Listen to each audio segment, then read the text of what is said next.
What's happening? This is the Opie and Anthony program on XM Satellite Radio. Hello, exactly. Hello, exactly. Hello, exactly. It's the O&A virus spreading across America. Slowly but surely. I have a sneeze gearing up. Yeah? Won't come out. Just sits there, kind of behind your eyeballs. Hate that. Stare right at that light. Yeah. There ain't no light. No, that one? Yeah, go ahead. You need like the sun. No. Get your Sunlight. face right up in it. It's past. It's gone now. No, just dip the lamp toward your nose. Oh, that's it? Yeah, you'll sneeze like crazy. See a nice big bright spot until noon. Yeah. Burn out your retina. Yeah. A retina tattoo. We have so much to do today. So much to do. Oh, no. You make it sound like work, and now I want to go home. I want to go home. I want to go home. I want to go home. No, we really have a lot to do. Yes. Very important news. Jen's lap dance. Jen and Vince Vaughn are an item, I guess, because the New York Post is telling us so. Wow. Hot kiss for new love. That's front page of the Post. Front page of the Post. Slow news day. Screw Saddam Hussein on trial. That seems to be his whole take on it, so why not the Post? Screw Hurricane Wilma. One of the most powerful storms ever. It ain't near us yet. Who cares? Hitting a few Mexicans right now. Who cares, right? Bono meeting Bush. Who cares? What could they possibly talk about? It's all about Jennifer Aniston and Vince Vaughn. The big kiss. I love that song you do, that One. That's a great song. A song about freedom. Al-Qaeda. Shut up. We've got to stay the course. Shut up. Bono, how did Bono not just punch him in the face? Streets have no name, kind of like in Iraq. Because we blew them all up. We're trying to get him in there. Main Street, USA. That'd be a good street in Baghdad. Shut up. And how did Bush not punch Bono? Both of them just duke it out because they both, you know, they both just hate each other and what each other stand for. Yeah, there's an opposite thing. Yeah, Bono doesn't have any sort of a god complex at this point, does he? No, not at all. No, not at all. I guess when you sell out like Giant Stadium 900 million times, the only other rush you can get is like save the world. Save the world. That's what they, you're absolutely right. That's kind of the next step. They're so bored with what they've done their whole life because they've reached the pinnacle. People like Madonna, same thing. Yeah, how many times can you be called a genius? Yeah. You are so, you're the music, and you've stayed over the years. You're able to adapt and stuff. Yeah, I'm Two marvelous. groupies blowing him, and he's like nodding off. Yeah. What happened? How many blowjobs does this make, guys? We lost count, Bono. All right. I really got to save the world or something. It's just super Bono with a cape. She just become a superhero. That's like What's Oprah. left? She's trying to save the world now. Yeah. She's actually trying. She's trying to fill the void of never having kids, and now she's trying to raise all of us. raise everybody nation. else. Oh Yeah, absolutely. Oprah for president. God, that's so talks about accurate. relationships. It's like you've never been married. Yeah. But I have a TV show. That means I'm qualified. She's an expert. I'm a billionaire. All right. Well, apparently people want to listen to people like that. They tune in and buy the books she requests. Take like her she's advice. reading all of. I mean, it's every single one of those books she reads through. Do you think she's just laying in bed in this palatial bedroom, just thumbing? She's not reading any of them. This is interesting. No, she's got an assistant that just gives her the Cliff Notes. She's got a room full of college interns. Yeah. That she pays no money, I bet. What's this book about? Oh, Oprah. It was very good. Okay. She's got a chart on the wall that says Oprah's sensibilities, and it has to hit 8 out of 10. Got to hit the criteria Checklist to move to the next level. It's like, oh, good. Okay, I like that. To recommend how many books do you have to read to actually recommend one? To the whole country. You have to read at least 8 to 10 of them. She's holding up a 300-page book every 10 days. It's 3,000 pages. And she never gets a lemon where she comes on her show and goes, I read 10 books, and all of them stunk. Yeah, while starring and producing in my own show, running a magazine, and going to award shows. Right. I'm reading 3,000 pages every 10 days. And they all stunk, so I can't recommend one this time around. No. All right. You want to hear some Bush clips with Bono? Oh, we got some? Oh, absolutely. Yeah, we got a couple clips from Bush meeting Bono. Great job. We'll stay the course. Shut up. Let's play the first one here. U2 frontman Bono stopped by the White House for lunch with President Bush. Bono President Bush had lunch for nearly 2 hours in a private dining room off the Oval Office. White House Press Secretary Scott McClellan says they discussed debt relief, AIDS, malaria, and world trade. Bono told Rolling Stone magazine before the meeting he wasn't afraid to meet the president or any world leader. He says they should be afraid to meet him because he represents the poor and he's throwing a punch. What? Bono's lunch with the president wasn't completely full of heavy issues. McClellan says the two also discussed rock and roll because you two are in Washington on tour. Margie Zarletta, Washington. He's absolutely not representing the poor. He represents the poor, Bono. I went to a U2 show recently. He's not representing the poor. No. We're getting poor by going to see U2. Ticket prices are outrageous. The poor. That is the most outrageous statement I've ever heard. He's that not Bono represents the poor. You know how much it costs to go to a U2 show these days? I know. When was the last time he was poor? 1981? Yeah.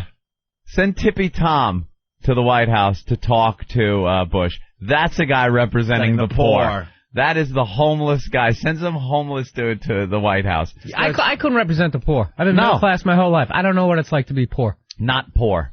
No. This guy's flying around in a private jet representing the poor all over the world. That's great. And talking about malaria? Like, what? He's the champion of malaria now, too? What is that? Isn't that cured or something? I don't know. Who gets malaria? If there's still an area that gets malaria, they deserve it at this point. I mean, come on. Some of these diseases, if they're still happening out there. And what's Bush going to do about, like, mosquitoes? Right. And stuff. Hey, President, we have to get rid of the fucking mosquitoes. The fucking mosquitoes. These are just photo ops. I got my plate's a little full, Bono. Plate's a little full right now. I like how it just kind of, the whole conversation just ends into what the fuck they wanted to talk about anyways. Like, they start talking about rock and roll, and he showed them, like, where the red button was. Yeah. It's where if I got to launch a nuclear missile, I go here. Here's my hotline. Soviet Union used to give them a call if we had a problem. We send the groupies in. I get groupies too. I can relate.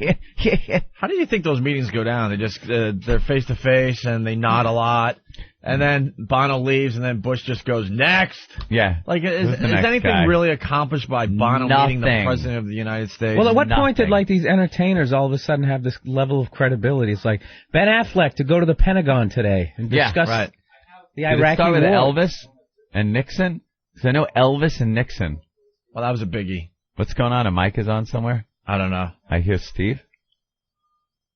Oh, I hope Steve talks. See what they're talking about. Okay, Steve. Think he's going to talk smack on us? I hope so. I don't know. Maybe there's a wireless mic out there or something. It's weird. Anyway, why are we hearing Steve's conversation? Steve perfectly clear. Is there a wireless mic on out there? Is there a wireless mic? Steve, why were we hearing you? And what were you talking about? He's got a booming voice, so. No, it wasn't one of those, like... Now look at Steve looking up at the ceiling, like looking for a wire. Bugged? Is there a... The thing is on top of the ceiling. What is? Smoke detector? The transmitter for the wireless is on top of the ceiling. For the wireless? But was a mic on? If you guys heard me, probably, but... Yeah, it was. What were you saying?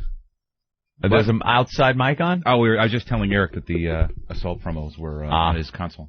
Very good. We'll get into the assault on the media thing. Holy crap, we'll get into it. Yeah. It's taking on a new level, I guess. Yeah, someone actually started taking our advice and just carrying on a little conversation. Yeah, but first we want to finish this conversation. So you were talking about Nixon and... Yeah, Nixon and Elvis. Right. I know. I don't know. I think it might have started there because Elvis was invited to the White House by Richard Nixon. Yeah. It was part of Nixon's plan to help out getting the kids off drugs. This is just the dumbest. Like, you think Bush is stupid? Boy, that helped. You think Bush is stupid? Like a lot of the stuff he does. Some of the older presidents, some of the stuff they did was just ridiculously stupid. He thought Elvis would be a great way to get the kids. Like, that was Nixon's idea of who the kids enjoyed at that time. Late, early 70s around there. Was Elvis Presley. So he invites him in and actually makes him an honorary member of the DEA. Gave him a badge and everything, where he had a drug enforcement agency badge. And Elvis would go around and make traffic stops. He would stop people and be like, hi, I'm Elvis Presley. I'm a member of the DEA, to drive safe. People would freak out like, holy shit. Give me drugs. Elvis just, you got any drugs on you? Because I really need some. I'm hurting real bad. And I need him, man. This doesn't look like Tylenol. What is this here? And he was that was like he was. I think he was like one of the first presidents to kind of use celebrity. Yeah. And then they all realized that celebrities were kind of the way to get to the American people. American people like celebrities. If I like that celebrity, put two and two together, then the people are going to like me. I think celebrities should just shut up and perform for us. You know. Well, a lot of them do, but my favorite thing is when one of these high-profile movies come out. All of a sudden, the actor that's in the movie is now an expert on that topic. Oh, that holy shit! That drives me nuts. That started with Kung Fu. David Carradine. David Carradine actually thought he was a Kung Fu expert. He didn't know a goddamn thing about it. He was raised by those monks or whatever the hell they were. He was a white man with squinty eyes, and that's how he got the part. Right. And all of a sudden, he knows how to throw like He was a Shaolin warrior. Oh, yeah. But they're on all the news programs as an expert now on this topic just because they're making a movie on this. Yeah. And then as soon as the movie leaves the theaters, they're not an expert on that anymore. They're now an expert on something new. Any of these actors or actresses, when they're being interviewed on that topic, and they sit there and say, well, she's such a strong woman, and she has taught me so much. It's the character they're playing. Yeah. And they carry on as if it's a completely real person. You know, I learned so much from her, and she's so much stronger than I am. Yeah. You're playing the... Shut up! Stop it! Oh, I can't want horrendous. to strangle the person more. Shut up and tell us who you're fucking.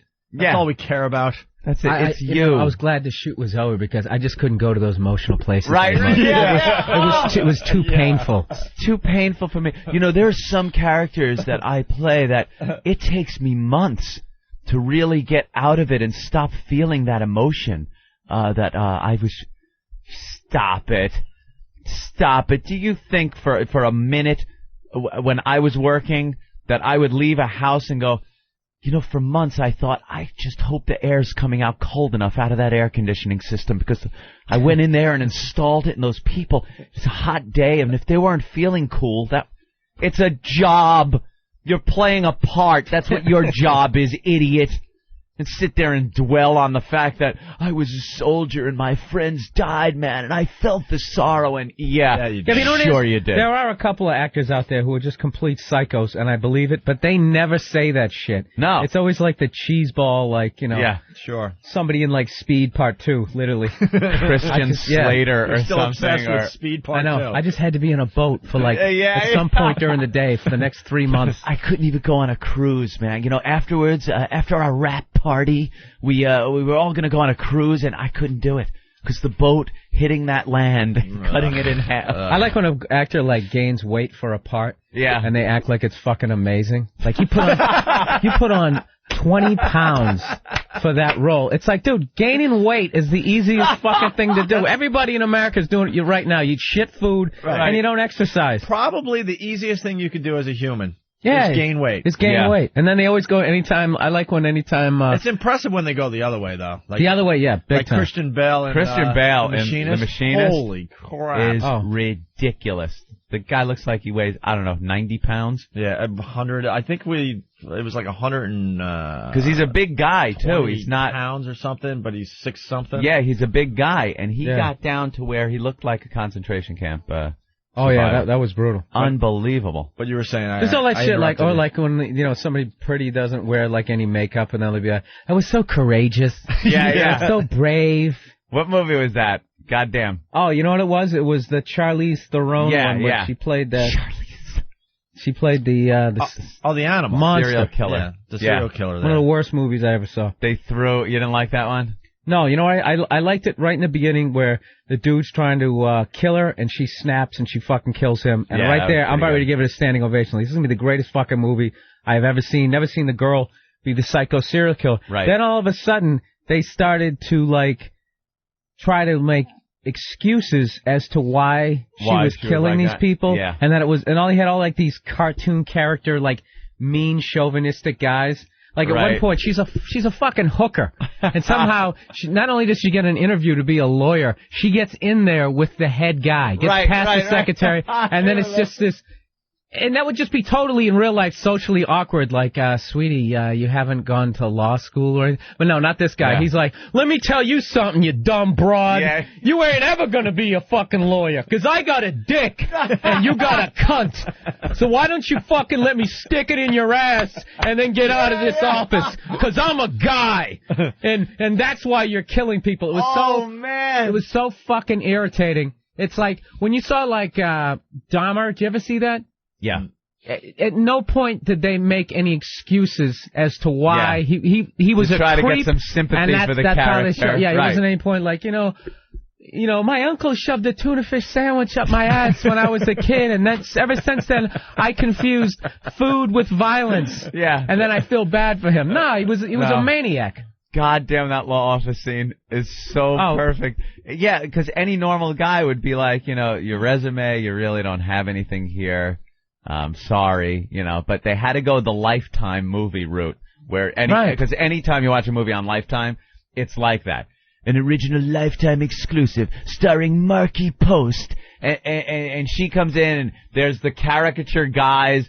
You know, she'll always hook up with a guy that romances her, and he's so nice. And then either after they get married or decide to move in together, the guy turns into, you know, hey, get in the kitchen, you fucking whore, punching her in the face, and she's got to, you know, pour kerosene on him while he's sleeping and strike that match. Exactly. Because you know what it is with guy stuff? Our shit is so on the surface because we don't have, there's nothing subtle about us. Their stuff is all like, you know, underground, and you can't see it. They're sitting there literally across from you in a restaurant, knowing what buttons to push. They're dialing like 1-800-MINDFUCK in your head, and then you lunge across the table with like a bread knife, and then all of a sudden they just carry him on. She just sits there all, you know, I was sitting. Yeah, life comes out of my crotch. I'm a daffodil, and you have like no, and the dude's coming out. No, that bitch said, you know, and that's it. The bouncer always goes right for the guy. Right. She's pushing the buttons like crazy. That's very good. Oh yeah, I'd be the worst bouncer ever. Hey, I'd be like the reverse. I'd be going up behind the women with like a chloroform rag. Yeah. Just knocking them out and dragging them out. She goes, the movie Monster too. She's in the car with the friggin' guy. She's a hooker. And he's like, fuck you, bitch. Suck my dick. Oh, he's not treating her like a lady? Yeah. You know, he's mouthing off to her. Perhaps he's a little unstable. Sure he is, but, you know. But you are a hooker. You're in a car with some guy. Oh, God. No, man. It was guy's fault. Yeah. Always the guy. I mean, no, that's how it works. You know, they call you a bitch, and you can blow their heads off, and it's justified. We have another clip from Bono meeting the president. As we move on. Sorry, Derek, go ahead. He's someone who has a lot of influence and is committed to helping people who are in need and lifting people out of poverty and helping those who are suffering from AIDS. And those are priorities that the president shares. Oh, okay, that's Scott McKellen, the White House press secretary, talking about Bono and how Bush appreciates Bono's efforts on behalf of the world's poor. Appreciating, that means nothing. No, it means nothing. I appreciate you. They're worlds apart. They're worlds apart. Appreciating something, it's just one of those words that is overused and means absolutely nothing. There's an air breather, walks on land. We're just about the same type of people. That's hilarious to be meeting with Elvis. Uh-oh. Yeah, the Elvis meeting. That's like meeting with the lead singer, like the Fine Young Cannibals right now. You gotta get the youth. To get the young people. Eric in New York, what's up? Hey, good morning, boys. Morning, Eric. It took a lot of balls for Demi Moore to shave her head in G.I. Jane, too. Yeah, that's right. Yeah. Very courageous of her to do that. Like that ain't growing back. All right. Yeah, give me $10 million for a movie. I'd shave my head. Yeah. But I'm sure somebody would sit her down and go, what were you thinking? Shaving your head? Oh, my God. Well, when I get into a role, then she'd launch into that like she never did St. Elmo's Fire. Yeah, you know what I mean? It's not General Hospital. Yeah. She was in General Hospital, wasn't she? And then she's got to talk about with that same movie, G.I. Jane. Well, it was a little rough at first, but after a while, I was just one of the guys just hanging out because it's just me and a set full of guys, and we were... One of the guys, sure, with one those luscious even like tits. The psycho shape that they get into. It's like you have a personal trainer, personal chef, all that type of stuff, and it's just like, if I had like the stress of knowing that I was going to take off my shirt, and my pasty torso was going to be showing in front of the whole country, Yeah. That would be enough motivation. The humiliation if you're even remotely out of shape. And that's part of your job that day, or for the period of time that you're doing that movie. Part of your job is getting into that shape. So it's not like you have to leave work early or before you work you're going to the gym like normal people do. That's part of it. I'm sure on the set was a gym for her and the trainer, and they'd do that in the morning, and then she'd go and shoot some stuff. Yeah, it's never as rough. The personal as they chef, make it like sound. that whore that you live with. Right, my personal chef. Really, that's the biggie because you don't have to think anymore. Right. If you're driving down the street, there's no, I should go to McDonald's and just shove, a salad in your face, maybe take their tits out like at your house. That never happens. She is a responsible married woman who just comes and cooks healthy food. What about that story you were telling off the air, though? Remember that one, Opie? The one that had nothing to do Bill, with a cook that comes over my house? Let me tell you something, Bill. Usually I would jump on the bandwagon and I would help you out in this situation. Mm-hmm. But my friend Anthony just bought a shotgun. You better watch it, Pally. Better watch where you go now. I am an armed citizen. I am part of the armed citizenry of this country now. My pal Anthony bought a shotgun. I bowed under to the pressure of the media scare tactics, Opie. I'm admitting it. They were scaring us here in New York. They're frightening the people with all these home invasions. There's a picture of me I put up on the website for people to Photoshop. Gun? Yeah. That's your actual gun? That's my shotgun. Go to the other one that shows me and my rapier. I let people Photoshop. What the hell is wrong with you? There's me and my rapier and my shotgun. Are these pictures? They've already put pictures. Yeah, they've already cut that one out and put me fighting Errol Flynn in a movie, which is really funny. They put me in action movies. It's hysterical what they do with the Photoshop. Back up just slightly for the new listeners. We're gaining new listeners every day. Yes. That's how Anthony used to defend himself. That was my rapier, and that was my only means of home defense. He lives on Long Island, and there's an epidemic out there, Bill. You were in Seattle when we were talking about this yesterday. Bill I live in Nassau County. And there's they're all about the home invasions out there right now. The one with me just holding the shotgun. I want someone to Photoshop me just in an action figure box. Doesn't that look like an action figure? It looks like it's already Photoshopped, like you were holding something else in your hand. And they put a gun in there. Wow, that's pretty impressive, man. What kind of gun is that? That is great. That is my Remington. I got my Remington Tactical. So the same gun the Border Patrol agents use, so I know it can shoot Mexicans. He bought the gun when you don't know how to shoot. You get the shotgun. Just kind of spray it in that general area. No, for home defense, you want the shotgun. A lot of people have a lot of different ideas about that. But it's got the little flashlight right on the pump. I hit a button on the pump, and the flashlight comes on, and anything that's in the flashlight is getting hit. It's wonderful. It's a wonderful weapon. But isn't it Turn the flashlight on and shoot. That's it. That's how easy it is.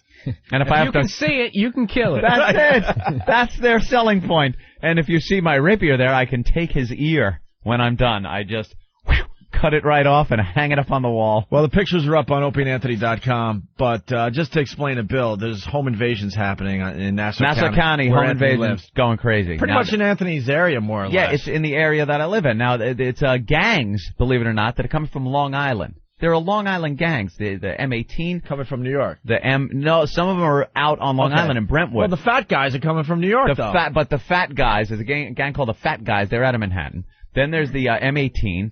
And then there's the MS-13. MS-13? MS-13. These are like gangs that have come up from South America. It's a gang of guys that have MS? Yeah, they're kind of easy to hit. Police right now, there's a task force and a bounty, a $10,000 reward for information leading to the capture of these bandits in Nassau County. Police yesterday revealed there was another home break-in Tuesday. That must be white people. They're white gangs? No, these are bandits. No, bandits. They put the kerchief around their people of color are called hoodlums. Hoodlums. If they're white, they're bandits. You know maybe that's Mexican. Yeah, Mexican. They're South American. They come from South America. They have that formed X of gangs. Bullets. Yeah. Like banditos. That's what they should call them. Big sombreros. Hey, gringo. What do you have in here? And they always, especially in the movies, they never seem like it's going to be trouble when you first come up on them.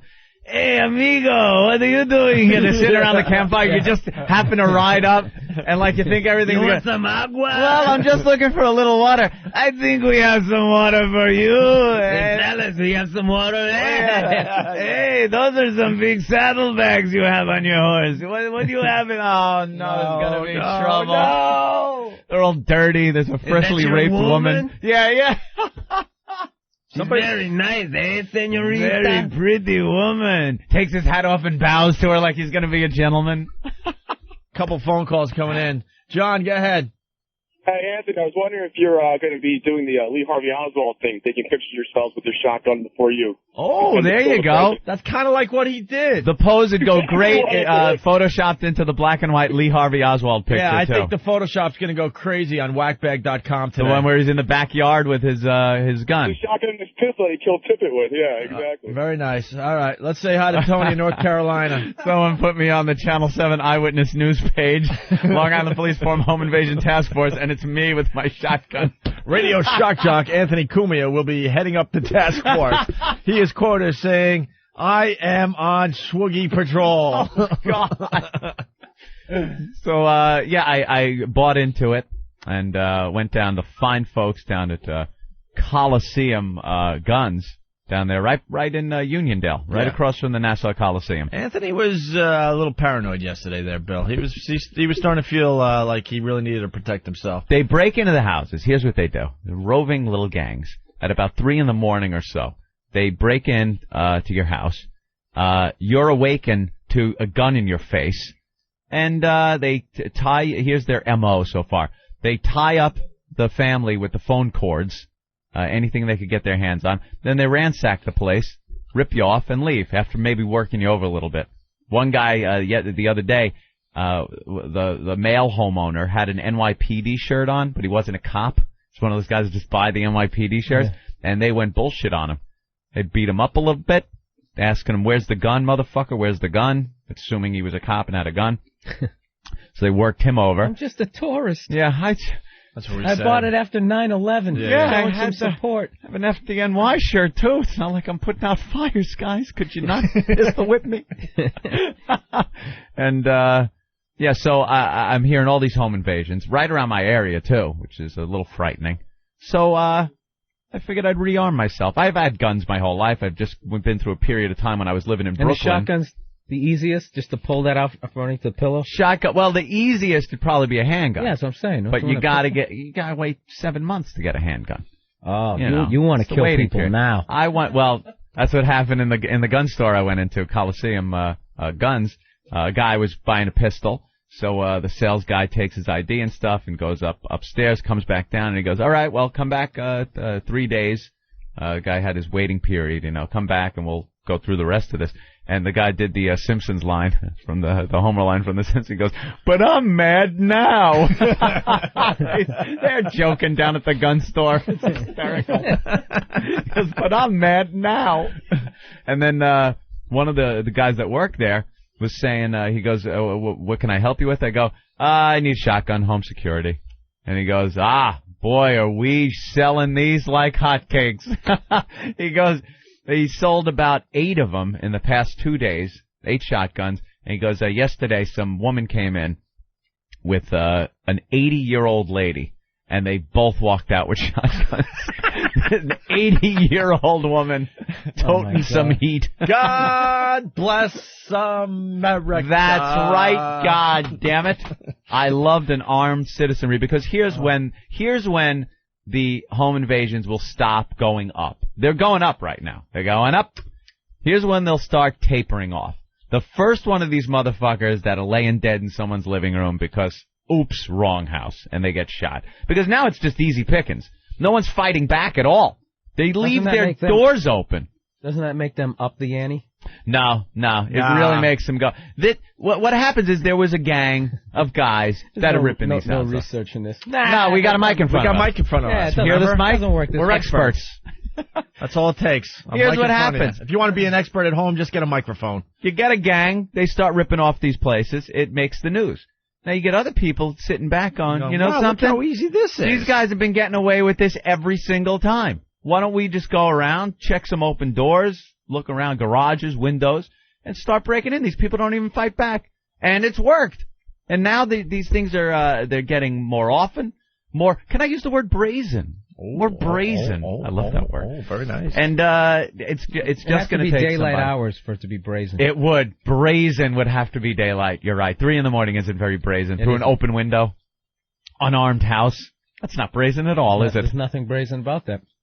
Daylight, robbing a precinct. Let me ask you. That's brazen.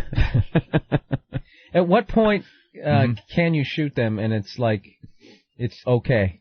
If they're walking down the street in my neighborhood and they're of any color but white, then you are completely within your rights to shoot him. Self-defense? It is self-defense. He intended to rob somebody. Is pretty much it. I believe the law goes, if you feel that your life is in danger, you can then use deadly force. Is that gray? It's kind of gray. There are some real specifics you have to stick to. But it really is, if you feel, doesn't even have to actually be that your life is threatened. If you feel your life is being threatened, you can take that person's life. You can use deadly physical force. If someone's in your house, if they don't show a weapon, they're in your house, but they are menacing you, your family, and you feel that you are in danger of being killed, you can kill that person. Oh, it'll go through a grand jury and all that shit, you know. It's not going to be like they come back, pat you on the back, and go, all right, sir, here's your gun. It's not like the end of Bonanza. There's always shit. No, and then whoever you shot, if they don't die, you probably got a lawsuit on your hands. If they do die, you probably got a family lawsuit on your hands where some lawyer will come out of the woodwork and say this poor individual was just looking for blah, blah, blah. He was drunk. He was on drugs. He thought it was the wrong house. He needed this, that, the other. There's always problems. Flat. But the bottom line is, it's much better to have to deal with that than it is having to deal with the memory of your wife or girlfriend being raped in front of you, Has that you happened being yet? shot. In these cases of home invasions, no. That's a There's very been some irresponsible statement he just made. No, because now I'm just what they're with going to his do, microphone. like it hasn't happened on Long Island. Like there's never been a home invasion with a rape involved or a murder.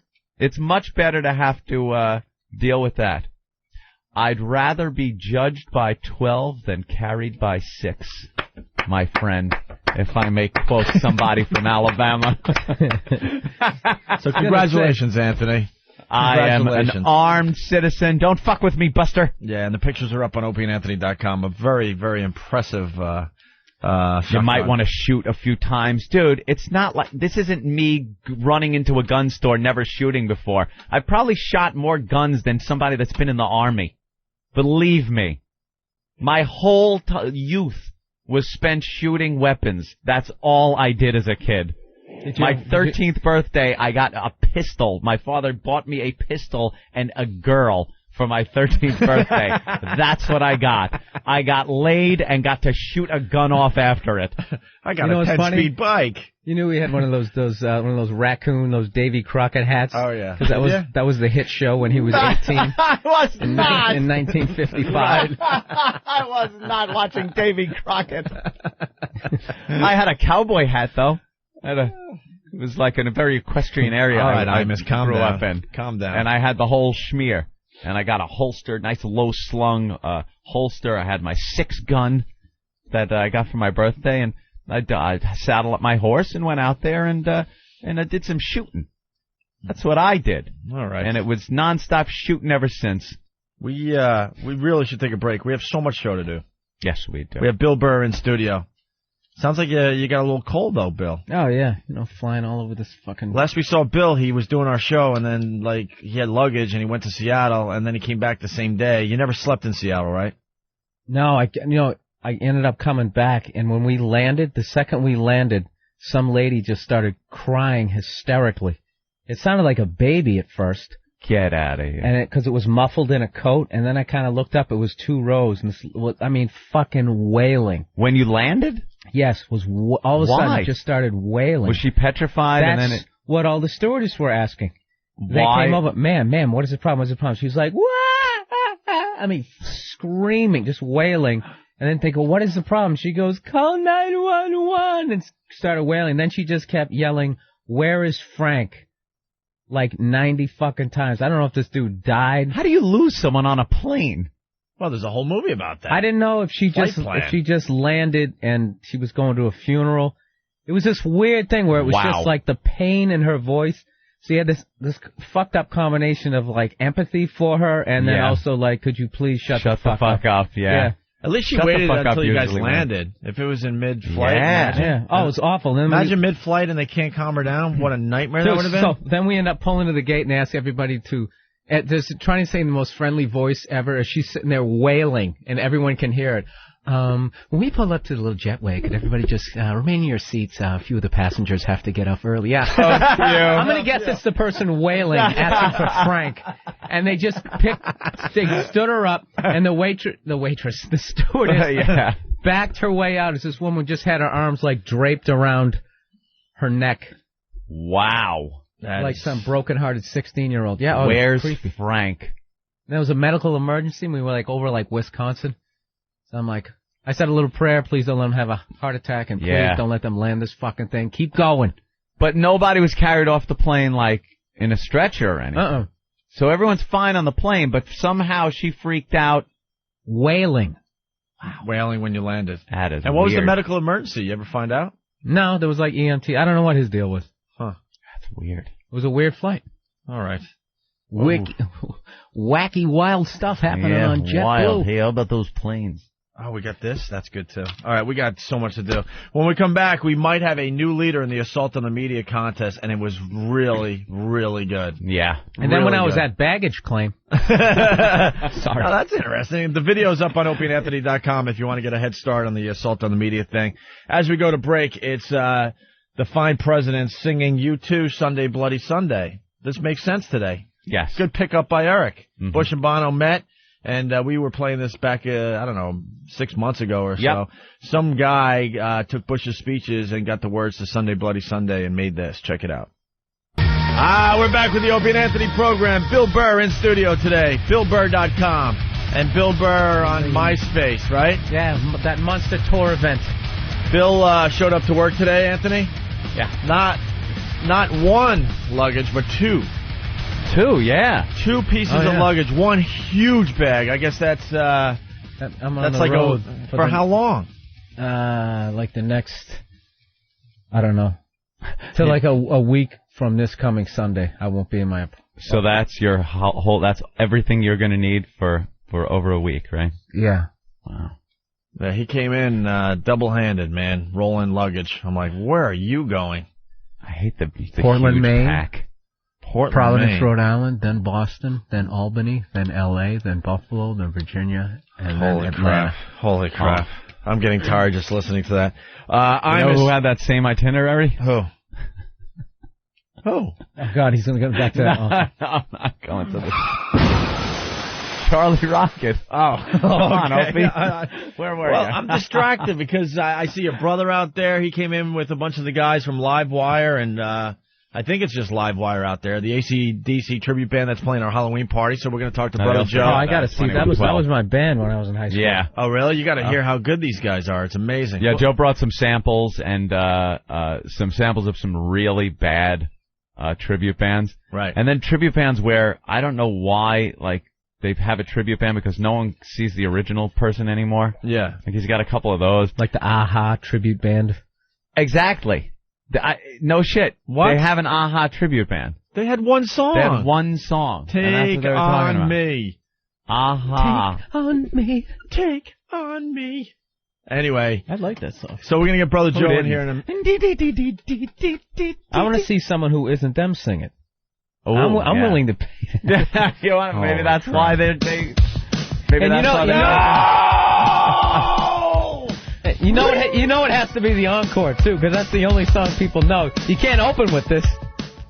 Anyway, we're going to go in a bunch of different directions here. Imus talking about O&A and shirts once again on MSNBC. Today. Yeah, we love the I-Man. I guess at this point, Imus is now working for the same company as us. That's the only thing I can figure out. I think he knows something we don't.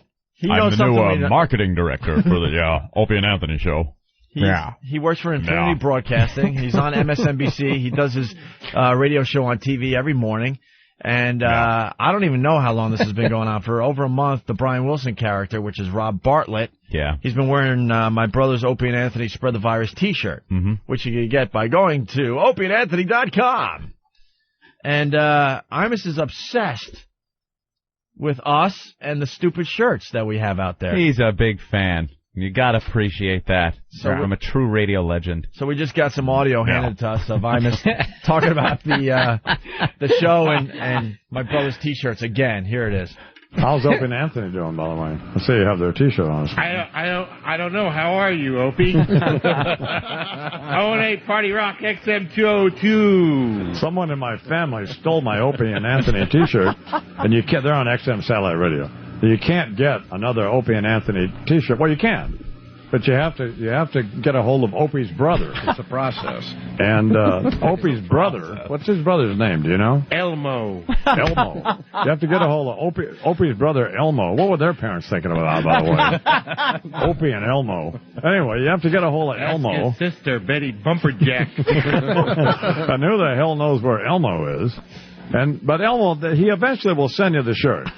So yeah, you just gotta meet him with cash in an alleyway. But you have to pay for the shirt ahead of time, and then I guess what he does is he makes them once he gets the money.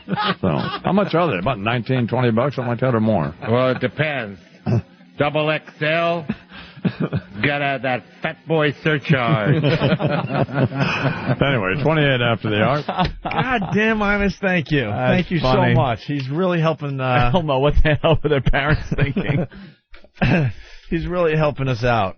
He's promoting us on his show. He doesn't give a fuck. That's why we love the guy. Yep. He doesn't listen to Infinity Broadcasting. Yeah. He doesn't listen. He does his own thing. He's not a pussy. The guy can take some fun, some ribbing, some fun, good-natured ribbing. And he's right about my brother. My brother's like, he barely leaves his house, and he's like, designing shirts 24 hours a day. And that's his gig. And then you do have, well, I think it's getting better, but you send him the money, and then he goes to the printer and gets a few made. Like, my brother lives a really strange life. You think I'm that weird. was all real. I thought he was. For the most part. For the most part, that is real. Yes, my brother is a strange dude.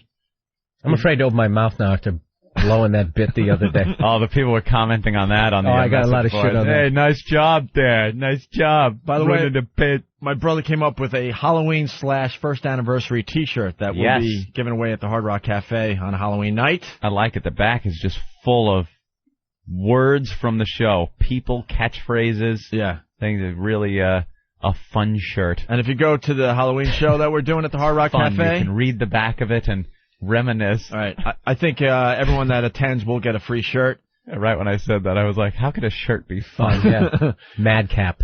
But if you want a shirt because you're not going to make it to the Hard Rock Cafe, you could go to opieandanthony.com. My brother needs the money. That's why I'm promoting this right now. Helping him out so he can pay some bills. Yeah. But I'm just a big fan of the program. Yeah. All right. Anthony, the assault on the media contest. Yes, assault on the media. We love when people do this. Get behind a news camera. Wait, now we got to back up a Actually, little in front of the news camera. Behind would be silly. We would never see you. Paul on Long Island. Hey, boys. Hey. I think with Imus, he just fucking hates Howard's guts. And that's a part of the reason, too. Well, I've talked to Imus, and I mean, I'm sure he loves the show. I mean, I love it. I'm going to give you a little insight if you shut up. Yeah, don't backpedal, man. You started out strong. Paul, you're very accurate. All right, man. Because I've talked to Imus, and Imus always respected the fact that we never backed down to Howard. Yeah. And he had his problems with Howard over the years, and he really likes that we stand up to the guy, and we're not scared of him. Mm-hmm. He respects that. And also, hey, I have my Mossberg Model 500. Oh, you do? Yeah, I'm in East Northport, so I'm waiting for someone to come around me and they're going to get fucking fragged. The armed citizenry of Long Island. Welcome, my friend. All right. Thank you. Let's go to Rich in D.C. There's a Photoshop of me, home invasion Schwoogieville, and it's got me in some living room with a bunch of rappers outside the window for some reason, and I'm shooting a hole through the glass. Great job. The Photoshops are going crazy on whackbag.com.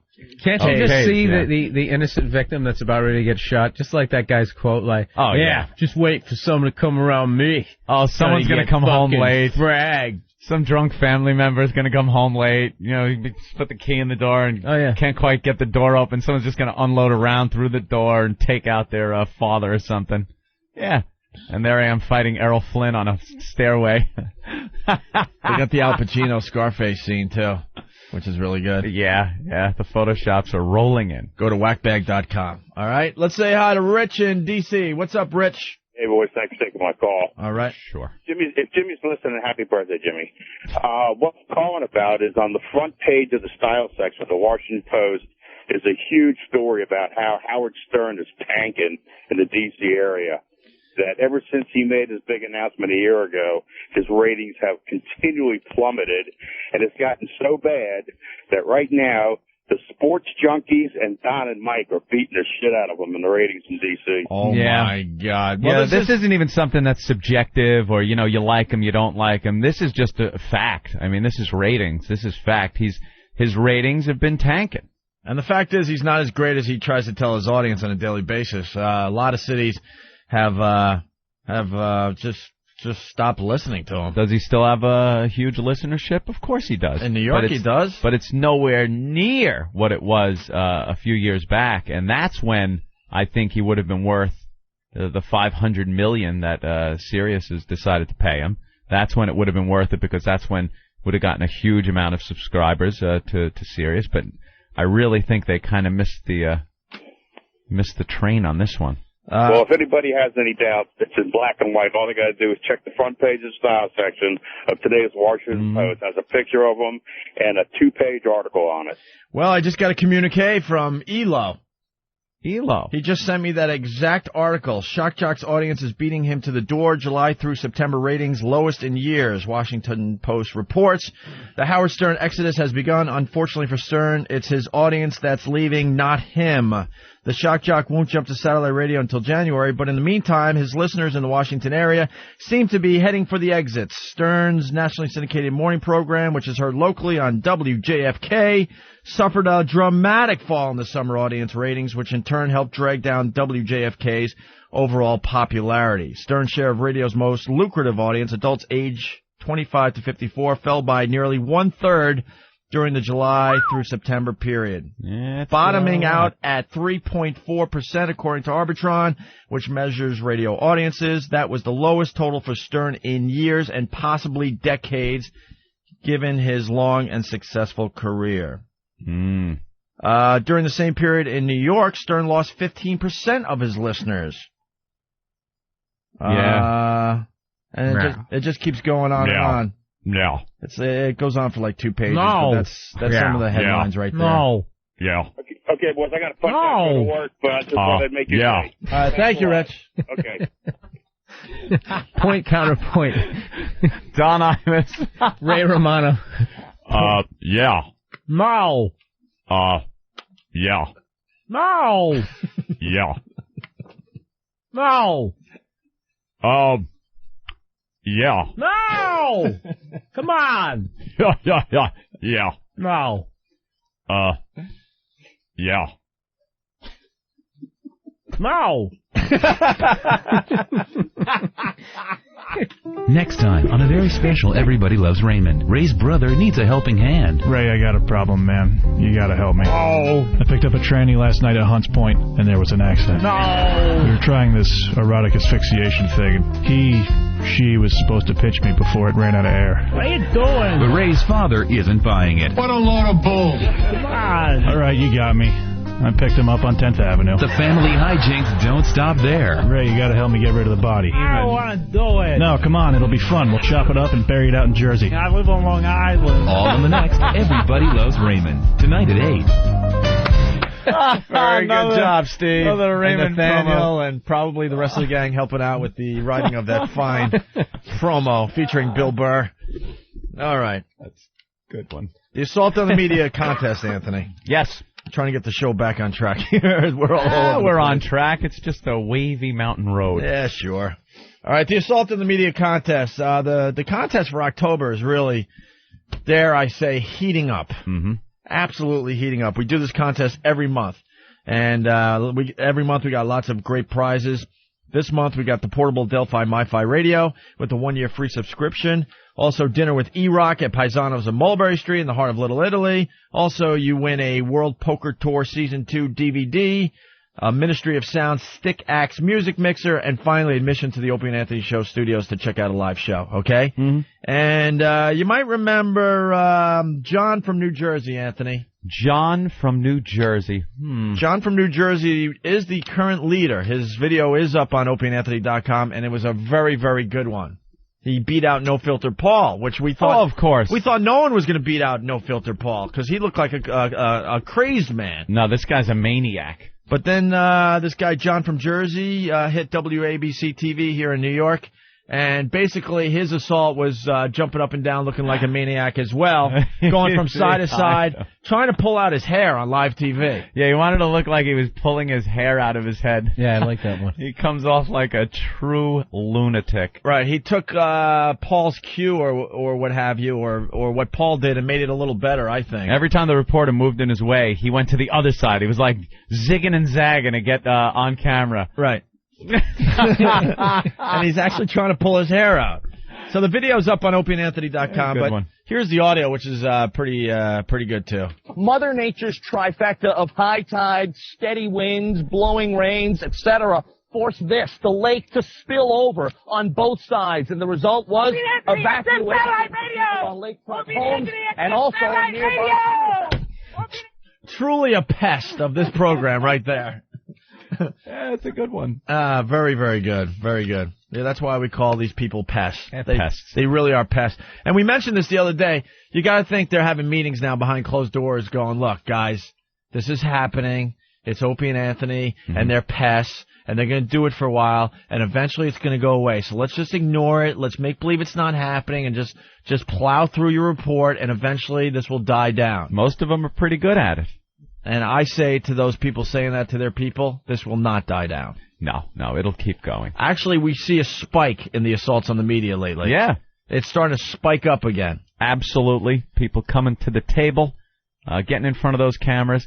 And our latest one I really enjoyed. Well, we kind of made the suggestion earlier this week, I think it's time to take it to the next level with this assault on the media contest. Remember, we don't want you touching the reporter. That's key to this. Yep. But it looks like a lot of reporters are starting to touch the pest, by the way. Yeah. The pests are getting touched. They're getting pushed. They're getting dragged out of the camera range. They're grabbed. So the other day... Molested. No arrest yet, thank God. No, molested. You said molested. I'm sorry. I thought you said arrest. We're used to people getting arrested because of this program. True. We're due for a good arrest, I think. Yeah. Maybe, Billy Burr. Bill, you want to take one for the team? Oh, yeah. Everyone else has. Even Lewis Black took one for the team. Joint.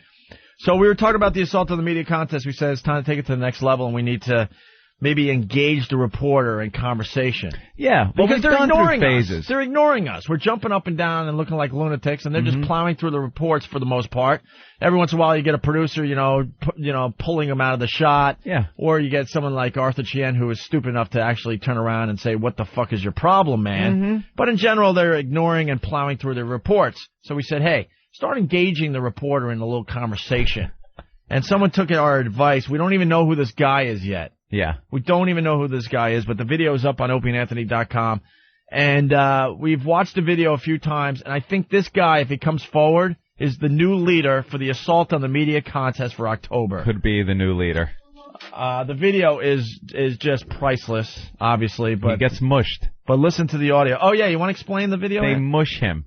Well, he blurts out Opie and Anthony XM satellite radio, but he just kind of saunters into the frame, kind of gets right in there over the shoulder of the reporter, and starts saying Opie and Anthony XM satellite radio. The reporter kind of sees him coming, and you could see him look out of the corner of his eye, and then he's in frame with him saying Opie and Anthony XM satellite radio, and then the reporter takes his hand and pushes this guy's face. He just pushes his face right out of the frame. It's a classic mush. And, yeah, you said he was saying Opie and Anthony XM satellite radio, but he was actually asking the reporter. Yeah.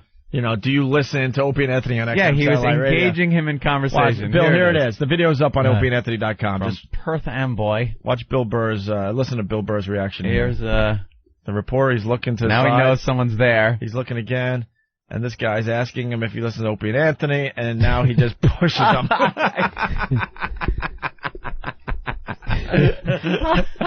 By the way, this happened on WABC Channel 7 again. Yeah. So ABC 7 is getting hit a lot lately as far as this assault on the media thing goes. I wonder why that is. Let's listen to the audio. The search dogs actually missed the 10-year-old boy the first time they went by that house. Don't know if that matters now. He's a little dehydrated with a few cuts and bruises, but he'll be okay. We're live in Perth Amboy tonight with some company. Jeff Begay's Channel 7 Eyewitness News. Everybody celebrating out there. Jeffrey, thank you. Oh, everybody's celebrating out there. Yeah, just another drunk. Yeah, make believe an Opie and Anthony pest didn't get to one of your reporters. Yeah. You gotta see the video, though. He just peeks around the corner like he's just looking out his window or something. Hey, how you doing over there? Yeah, a little Kermit the Frog moment. Yeah. Now, you got the guy that's pulling his hair out, screaming, yelling, Opie and Anthony, XM Satellite Radio. But this guy, very subtle. Definitely, you got to give him points on a new style. And I like the new style. Yep. New style. What do you think? I like it. It's very close. I got to tell you, very close. Pest chic. Yeah. So we'll have to sit on this and decide if he's the new leader or not. Yeah, I'm not willing to appoint him the winner right now because the last guy jumping up and down, pulling his hair out. It's two completely different You're gonna deliveries. have to, there's going to be different genres of it. Yeah.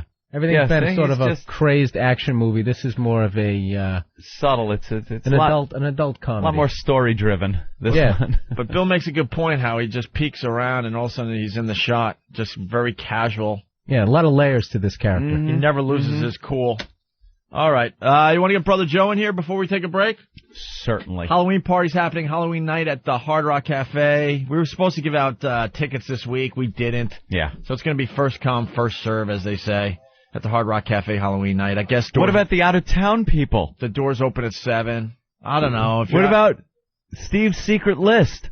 Steve has a secret list? Yeah, Steve apparently. Steve at foundrymusic.com. If you email him, he'll put you on the secret list so you can get into the Halloween party, Opie. And he will put his big fat fist in my face when he hears me say that. Yes, he will. He's going to get all these emails now, and I'm going to get one going, why are people emailing? No idea. I can't get them on any list. That's almost as... Here he comes. Can you stop? What's wrong, Steve? Can you stop? What's the matter? Because people believe that when you say it. Well, everyone knows you do have Isn't there a secret list? Was. Past tense. Was. Oh, so there was. And then that limey gentleman opened his... Yeah, No Filter Paul screwed it up and posted it on the website saying, there's a secret list. Yeah. Anyone who wants to get on it, governor. I'm starting a secret list, by the way. Are you? Mail me $100. Oh. Wow. Mail me $100, and I will make sure you get into the party. Secret list. Yeah, that kind of list we can handle. No, we were actually trying to accommodate some of the people that were coming from out of town, but and it was a case by case thing. And every email that Ben and I sent out said, "Look, yes, you're in. Have a good time. If this hits a message board, do not bother coming." Right. And it hit a message board, and we just said, "That's it. No almost more." got Paul banned from the party too. I heard. Yeah. Oh yeah, we let him sweat for a couple days. He was freaking out. Did you hear about that? That Paul, No Filter Paul, was told that he couldn't come to the party because he had posted that, and he was banned from the party. Him and his wife. And I got an email within seconds. Everybody got emails going, "What the fuck is this? Why ain't I allowed?" And we let him hang for a while. Yeah, I let him dangle for. Thinking he was banned from the party. What's his costume gonna be? Hopefully. English limey asshole. Just wear regular street clothes. Yeah, regular street clothes. You know, I think we should ban him from the party until he moons on live TV. Ugh. Nice to see that. It's not about actually wanting to see it. It's that he did it. It's about humiliation. Thank you, Bill. Okay. Someone gets it. No, I want to see fucking No Filter Paul's ass on live TV. Of course not. Want to isolate that?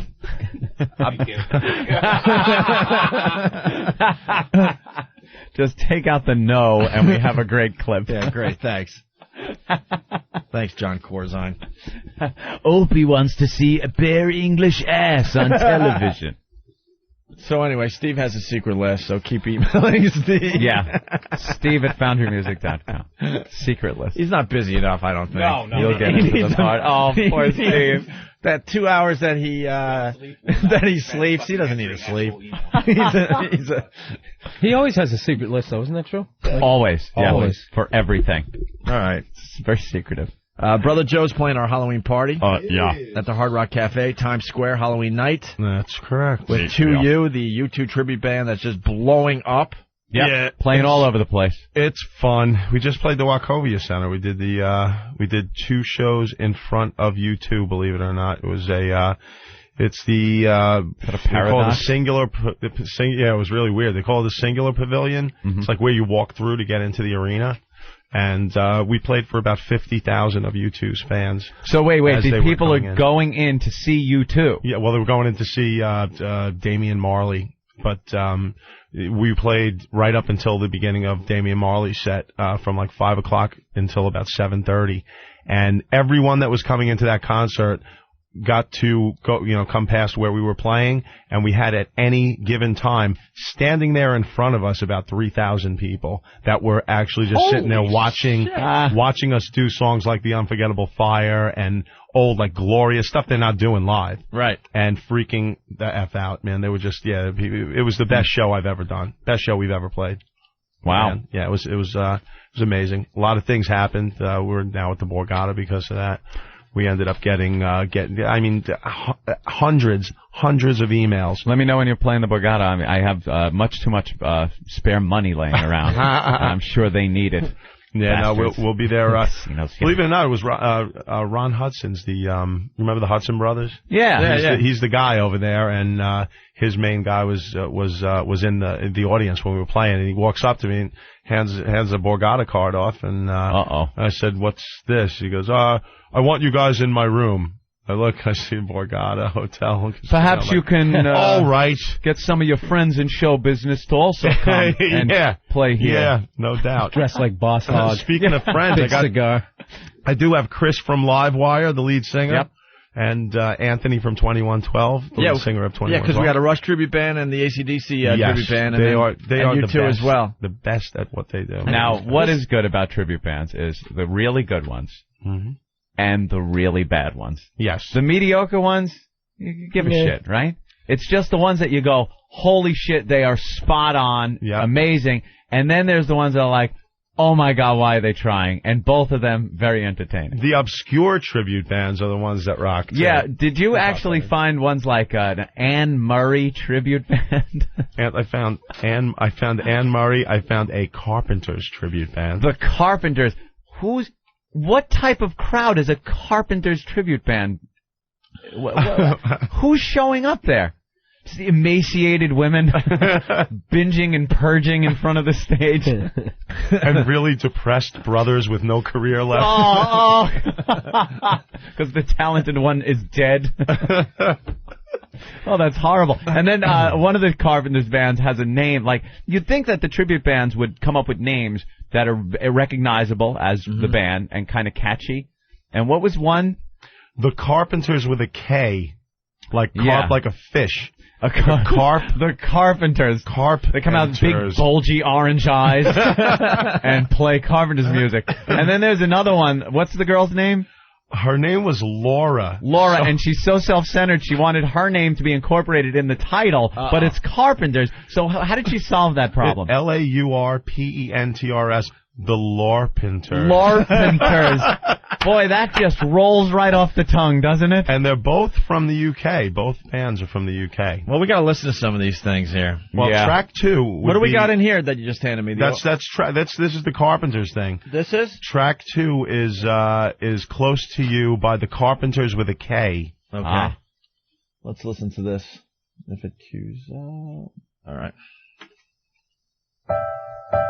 That's pretty good. If you're into that. I don't know who they're attracting, like who's sitting there. I don't know, man. In the UK, evidently, the Carpenters still have a pretty good following. That's pretty impressive. They work. I mean, they had a few... What happened to the punks and mods? I don't know, man. Jeez, now people listening to the Carpenters. From the Who to that. Yeah, the Who to that. There's now the Lorpenters. This is track 4. We'll skip Rainy Days and Mondays by the Carpenters with a K. Oh, Go to the Lorpenters. Lorpenters. It just kind of rolls off the tongue, don't it? Yeah. Track number 4, Close to You. It's different band, same song. Oh, more of an orchestral feel to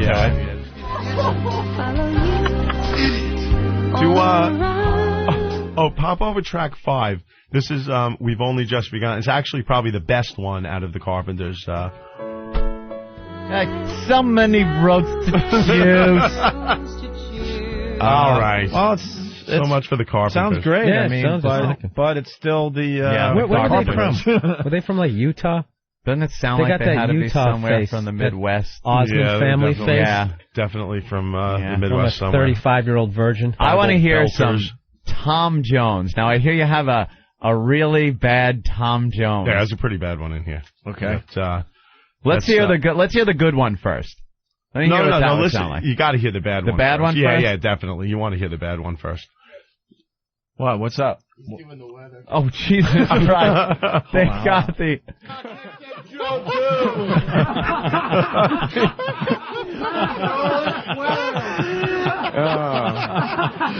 Go ahead, Jeff.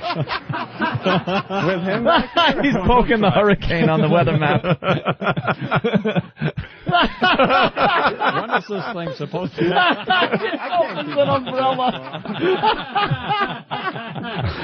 Rob Bartlett's fucking hysterical. All right. It's the Brian Wilson character with the Opie and Anthony T-shirt on MSNBC. Just standing there with an umbrella with the hurricane in the background. When is it supposed to hit land or any land? It's supposed to hit land sometime late Thursday and into Friday, and then southwest Florida into Sunday and Monday. So certainly a strong storm. Here's the path. Here, move out of the way of the path. This way, over here. All right, there you go. There you go. You can see into Sunday morning expected to head into parts of southern Florida. Thanks for the shade. He put the umbrella over the weather guy's head. We could even have a third landfall with this system, so you may have to travel not only to Cancun, but to Florida and then to New England. So we'll send you there with your umbrella. All right, Jeff. Like Mary Poppins, look. Jeff Ranieri, the NBC meteorologist. I hope that thing stays down to the south. I know. Dude, that could kill me. We're going to Florida. Yeah. When do you leave? I'm flying out on Sunday. Oh, on Sunday you got a problem. Yeah. I'm leaving tomorrow. Yeah, no. Oh, boy. I'm leaving Saturday. I got to get to Miami. I'm hoping that... yeah, he's leaving Miami on Saturday. I don't know. I might have a problem. This Hurricane Wilma is fucking up our vacations. Yeah, I'm going to Albany, man. I'm really... you know... All right, let's get back on track here. So we got more tribute bands. We have here. a bad Tom Jones tribute from the UK. I didn't even get the guy's name, but it's not unusual. Track 8. Track 8, okay. It's all the UK, huh? They're huge over there. Yep. This one is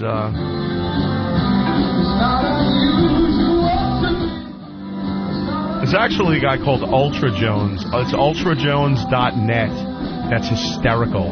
Does he look like him? Does he try to? Not at all. He wears a wig and he makes it obvious. He'll let it ride back on his head, so he's got like 8 inches of forehead, and then pull it down on purpose on the video. It's hysterical. He's like a goof on Tom Jones. But, that's Ultra Jones. Mm-hmm. This guy is not him. Now, this next one, just play it. Track 9. You tell me. Not bad. The last really Tom good. Jones show that I saw. You saw him recently. I went to right? go see Tom Jones in Atlantic City about a month and a half ago. I saw him about 3 months ago in Atlantic City. And the women there...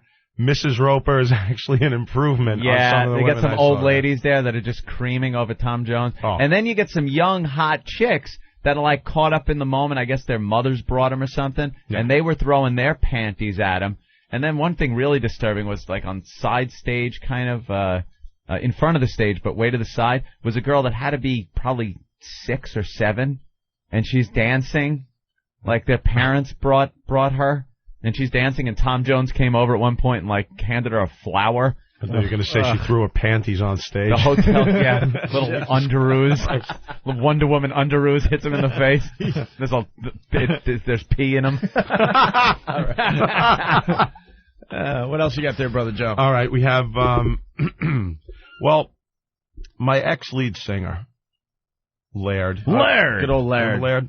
All right, we have him doing the song One. See, Anthony once made a comment, and he's like capitalized on this, that Laird is probably one of the best singers, not just in the tribute world, but ever. I think Laird's voice is great. He's been pounding this into the ground. Yes, he has a spectacular voice. The problem is he sounds nothing like Bono. Well, right. And he's doing this U2 thing. So here's a little clip of Laird. Can you see there's a little friction here? You know what? Friction's over, man. Let me just give a little background. U2 tribute band. Right. Go ahead, Anthony. Joe, he was the singer in Joe's U2 tribute band.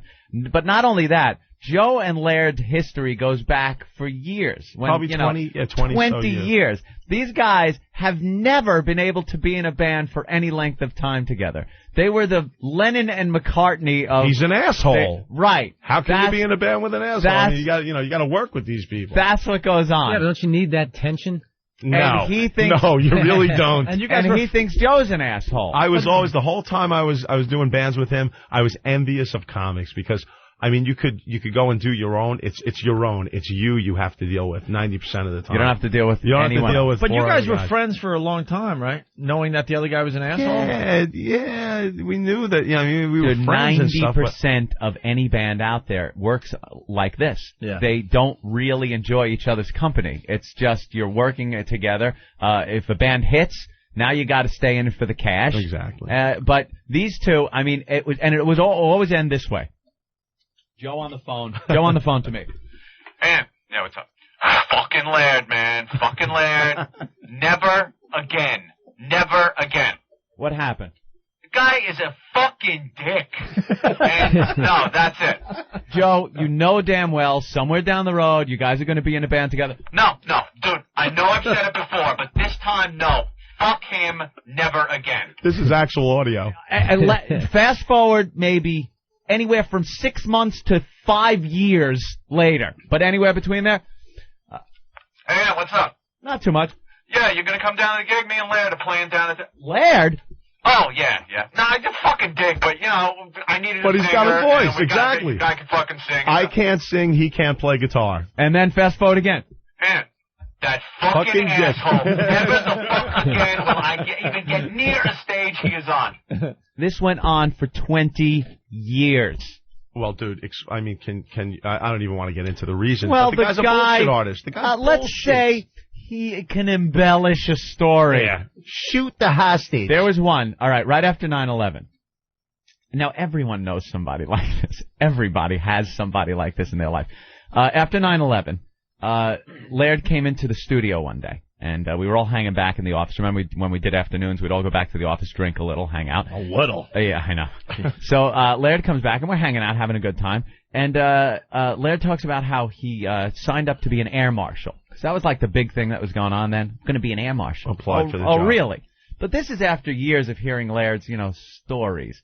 So we look and go, really? But there are people there that don't know Jim. We know Jim, so we're like, all right, here comes another one. Yeah, I signed up to be an air marshal. I went down and took the test. It's like, oh, yeah, what's that all about? Well, it's some written test, and then they give you, they give you a test. I go, well, what happened? He goes, well, there's certain scenarios. One was you're in the aisle of an airplane, and there's a terrorist, and he grabs a hostage, and the instructor asks, okay, what do you do? And everyone had the wrong answer. So he picks me, and I go, you shoot the hostage. And he pointed at me and said, you're absolutely right. And I'm just sitting there wasn't like... it obvious if everyone else got the answer wrong, they were all saying shoot the terrorist? Shoot the terrorist, or trying to negotiate, or anything but shoot the hostage. Right. Wasn't that the last... It was, we go around, the last option. Jimmy, fucking Norton, to this day, will just bust out. We'll be eating dinner, and out of nowhere, Jimmy will just go, shoot the hostage. Still, years later, it's hysterical to us. He was managed by Tommy Mottola. He was managed by Roger Daltrey. Yeah. He was going on tour with Hall & Oates, but he came down with a strep throat. I got the strep throat. Dude, the guy just bullshits way too It's always much. like a huge story. Anyway, I believe, and in fact, I know. So he moved on and started hear another it. YouTube. Yeah, he did. He started a new tribute, but I mean, for reasons I can't even get into. But it sounds like shit. It's not a good sounding YouTube tribute. But and trust me, Joe's not jealous because the new singer you got is unbelievable. Yeah, Tommy's great. You guys are the premier YouTube tribute band. Well, now. thank you, Ope. Laird sounds like fucking Cher. He sounds like Cher. Now, just a little bit. Cher. Track 12 is Laird singing the song One by U2. Okay? All right. Right? Go to... Now, I A-B'd him on track 13. I A-B'd him with Cher. So compare voices and tell me that he doesn't have Cher's singing style. Wow, they hate each other. Dude, it's not a matter of hate. It's not a matter of hatred. It's 20 years of calling each other go fuck themselves. That's right. I've just sat in my room and fucking spliced the audio together. There's no vengeance Let's see if he can go to his brother's precinct and play tapes for his friends. Joe's traveling pretty much the world with the new U2 tribute band, but he can't let this go. He will not. He just played at the Wachovia Center in front of 3,000 people at any given time, right? The guy's a fucking asshole. Sounds like Cher, fucking a dick. Exactly, and he's in the same. He's being a tribute to the same band that you're doing. You fucking hate him. I can't wait for it. Just admit it, and then we'll play this. He's a hack. You understand that language? He's a hack. All right, He's like the Joe Rogan of the tribute band things. He's calling him out. He's correct. Everyone out. He's not even Mexican. Yeah. He's fucking half German. I'm ready to jump in the fucking octagon now, man. They call me the Punisher. I shoot the hostage.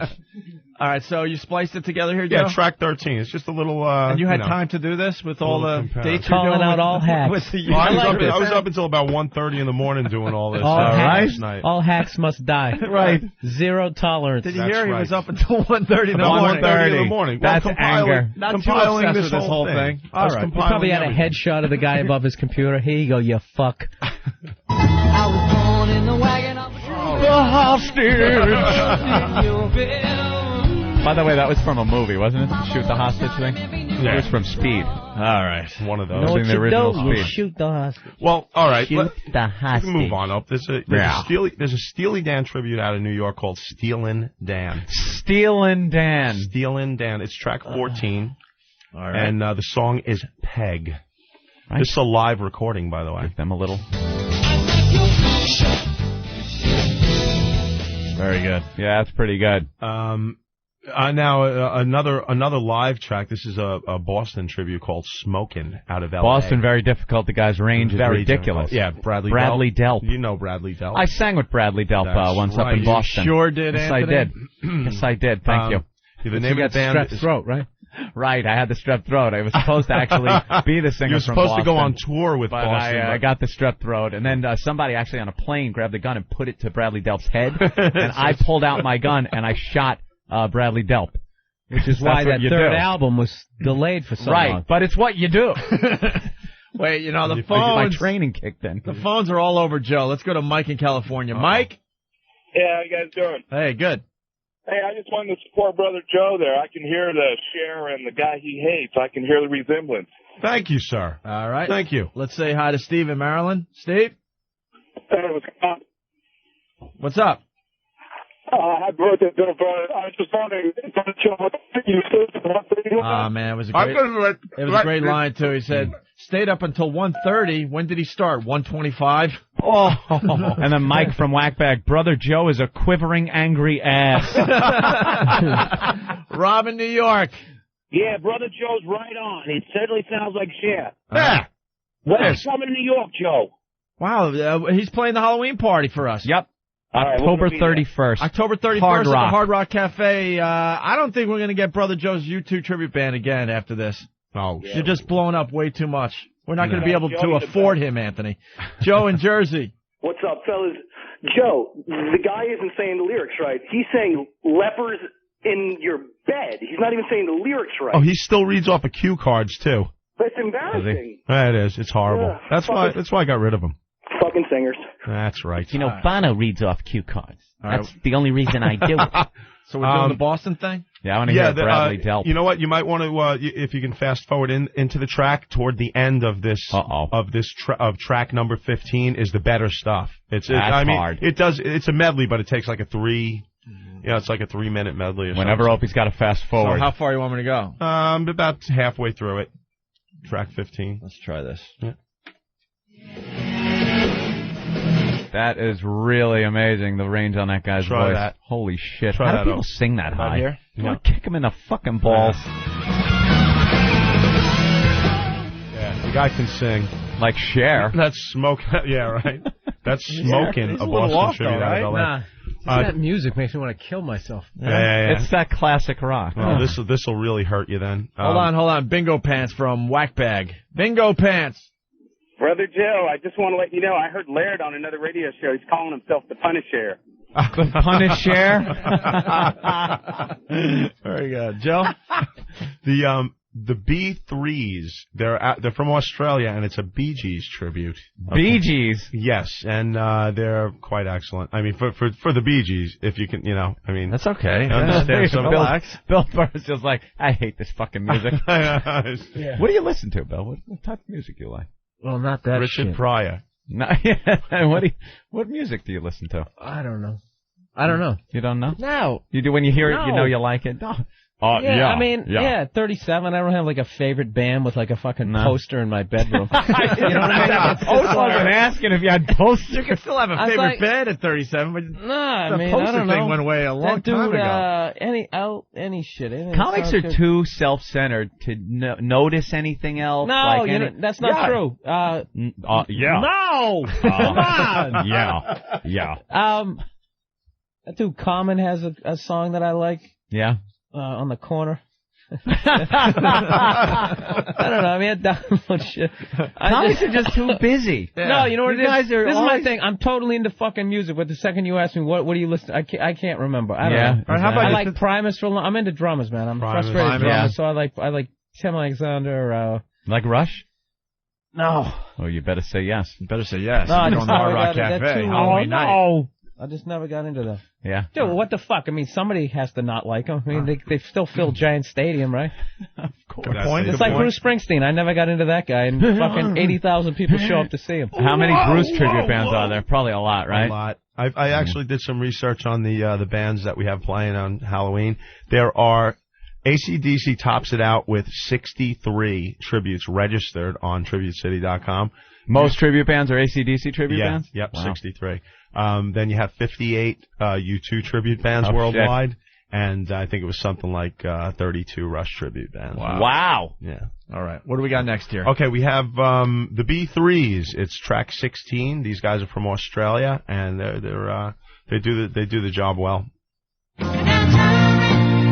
After I did some horrible casino gig, and I'm walking around, no chick, and I just go into the lounge next door, and this band is fucking playing. I'm just like, I thought this was going to be so glamorous when I started telling jokes. It just makes me want to kill myself. You know what it feels like to be that lounge band? Oh, yeah, okay.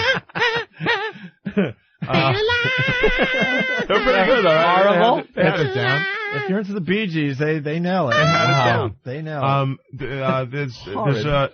This one is probably the best that I found out of this whole batch. Track 17, a band called Oliver's Army. It's an Elvis Costello tribute. Elvis Costello. This guy is probably even better than the good Tom Jones. Better than the good Tom Jones. That's actually how he sells himself. I'm better than the good Tom Jones. It's on his website. I want to see like tributes. Sorry, go ahead. Tributes to like comedians.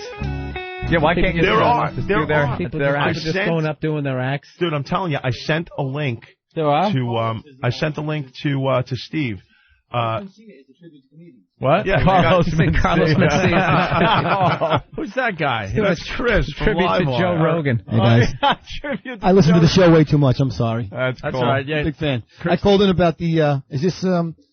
That's Bill Burr. No. This is the third guy from Van Halen, right? Yes. Sammy. No. I'm Gary Sammy Sharon. Hagar. Sammy Hagar. No, he's Sammy Hagar. He I know. works out. I'm serious. Gary Sharon is Bob Kelly. And you're the lead singer of Live Wire? Yeah. And he's playing the Halloween party as well. Yes, he is. Are you Brian Johnson or Bon Scott? I am both. He's Nice. both, and he I'm does proud them of both it. extremely well. Do we have a sample of your stuff here? I like to know a guy that can actually talk after singing like that. You know, Live could wire. actually carry on a conversation and not just have like blood spurting out of their throat. Well, there's a thing called throat coat that helps us all out. Yeah, is that what you use? Yeah, got to. Okay, so what do we got, Joe? We have Oliver's Army. Oh, yeah. It's an Elvis Costello tribute out of Texas. Texas? Okay. Yeah, guys from Texas, and Allison, obviously.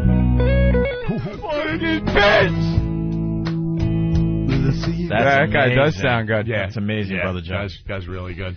A couple of Sinatras. Yes, Billy? I'll say natural light spread out across your bed. Some awful cheap beer. Pull tabs. Sounds like you've been there. Milwaukee's best. I've already been. Oh, that's good. And now, I want to hear the you Sinatra. Yeah, you can't have a Midwest accent and pull off Sinatra. Is it Midwest or like Chicago? The guy's from Cleveland, Ohio. Ohio? Hey there. So he's doing "Fly Me to the Moon." Fly me to the moon. No, not even that. Yeah, it's his R's. He said, Frank Sinatra kind of skipped over the R's, like New York. New York yeah. is in New With Jersey. Yeah. And there you go. It's track 19. To the moon.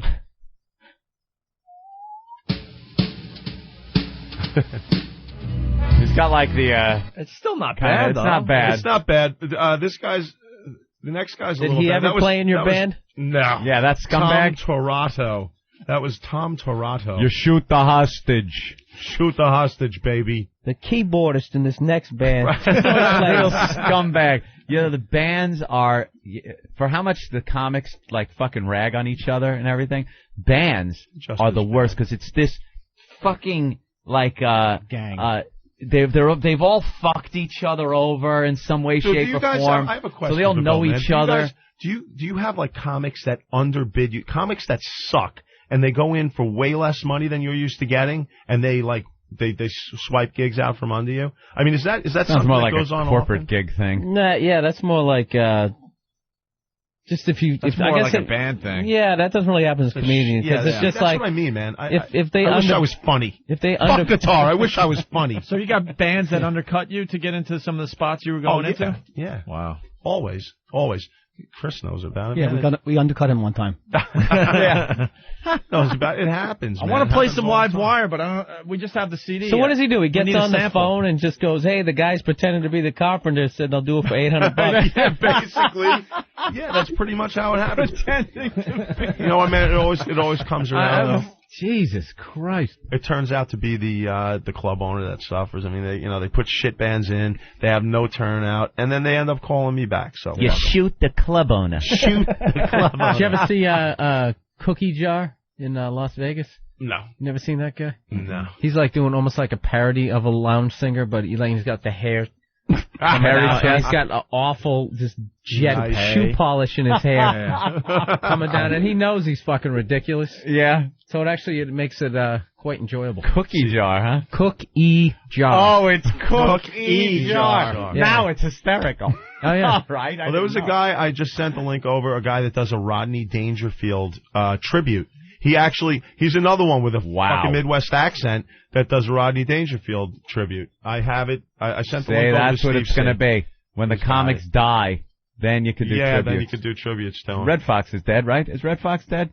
I think so. Oh yeah. I think, Yeah. Jesus Christ. You look at me like I should fucking know. Well, we got to see. Well, I mean, it wasn't like he was just only a comedian. I mean, he was just star of Sanford and Son. Yeah, 1975? He's been dead probably a decade, Ant.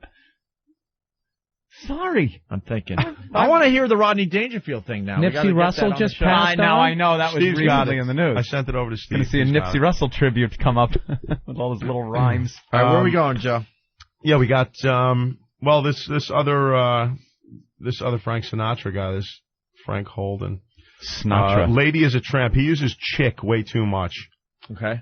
You know, I mean, you're supposed to You use are that for uber critical, aren't you? They really No, are. you're supposed to use He's it for studying these effect. guys. We He were is talking so about this good. on the way Frank in. Sinatra wasn't that bad. No, but this guy actually, his voice is probably a little closer. Yeah. What track? The problem was 20. he didn't say So "Lady's a last tramp" at all. He just kept saying "this chick is This a tramp." chick is a tramp. Red Fox died in 1991. Oh, he did? Fuck you, Ben. Why, the bird is a tramp. Walked out of Harlem's bird. Dressed in ermine and pearl. That guy's a wanker. All right. He's on the dole. You limey cunt. We got a sample of Livewire in 2112. I'd love to. Yeah, I'd like to do that. Bit. So, which one? I mean, which track, Chris, off the CD? The one I gave you. You know, one that you burned. Any obscure shit? Actually, Hell ain't a bad place to be. We do have the Aha tribute band as we try to. Oh, let's try the Aha. Yeah, we started this conversation We with got the kicked in the Aha teeth. tribute band. Nice. Yeah. Oh, see, he likes AC/DC at least. Off of Powerage.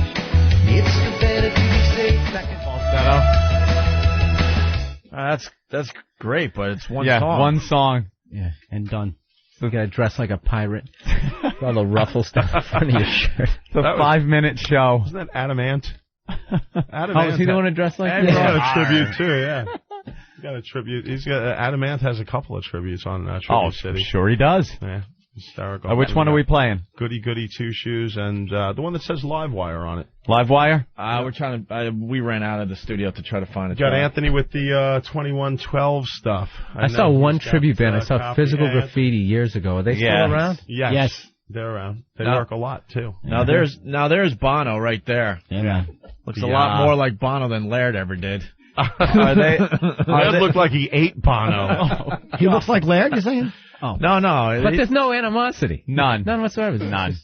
I've seen it for years. Between those two. I always forget your name because I always just want to say, hey, Bono, because he looks just like him.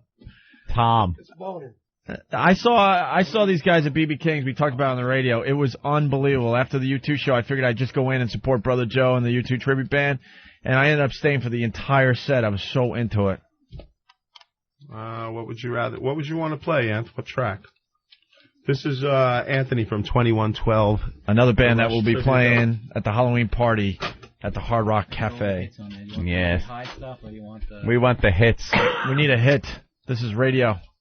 We only play the hits. Tom Sawyer. We could do Spirit of Radio.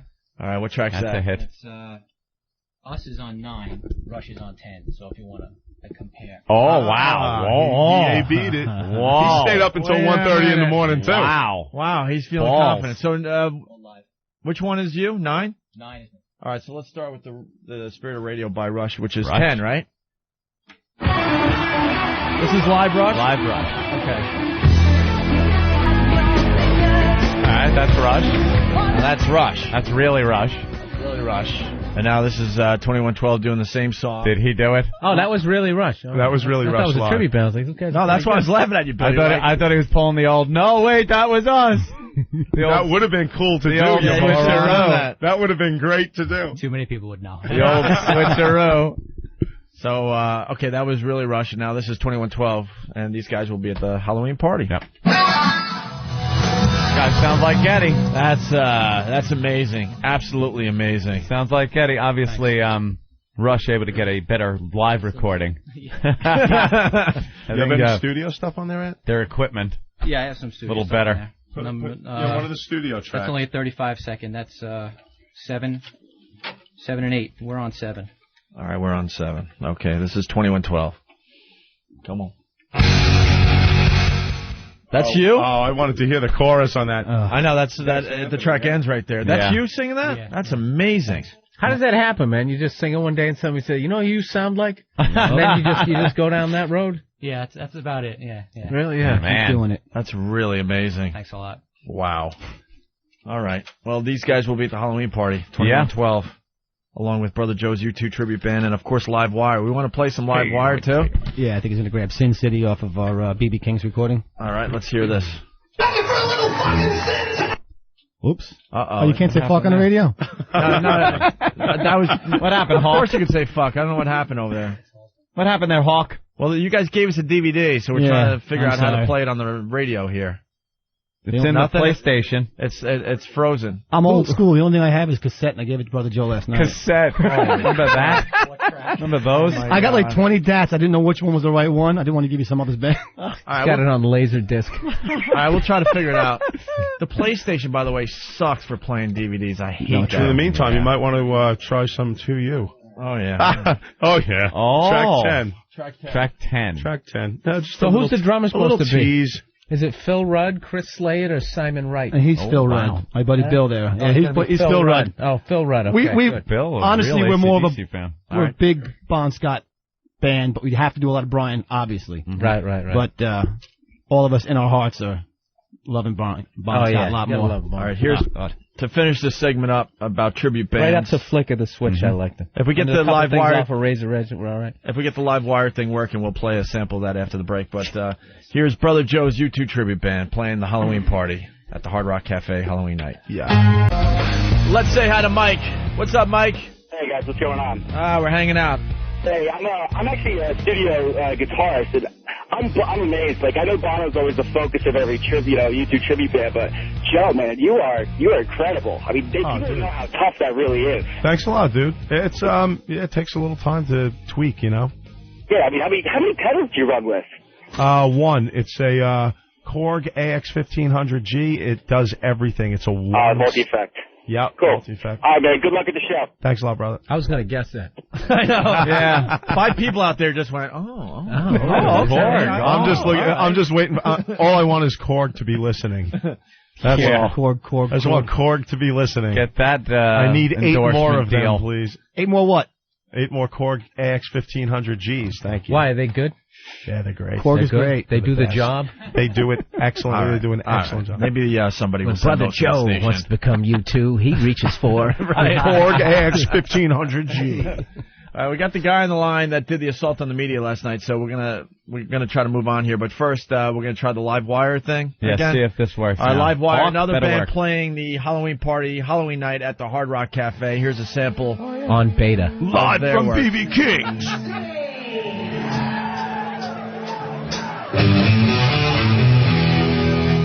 Pretty good. That's really good. Thank you very much. Very good. I'm glad we played the hit like I asked for, Eric. Thanks. What do you want? Hell's Bells? Hell's Bells is up. It helps with the. What do you do when you can't get the with lyrics? the casual fans? That's what all. does he say there in the middle? That love and snakes. What does he say? Ladders? Yeah. Ladders give.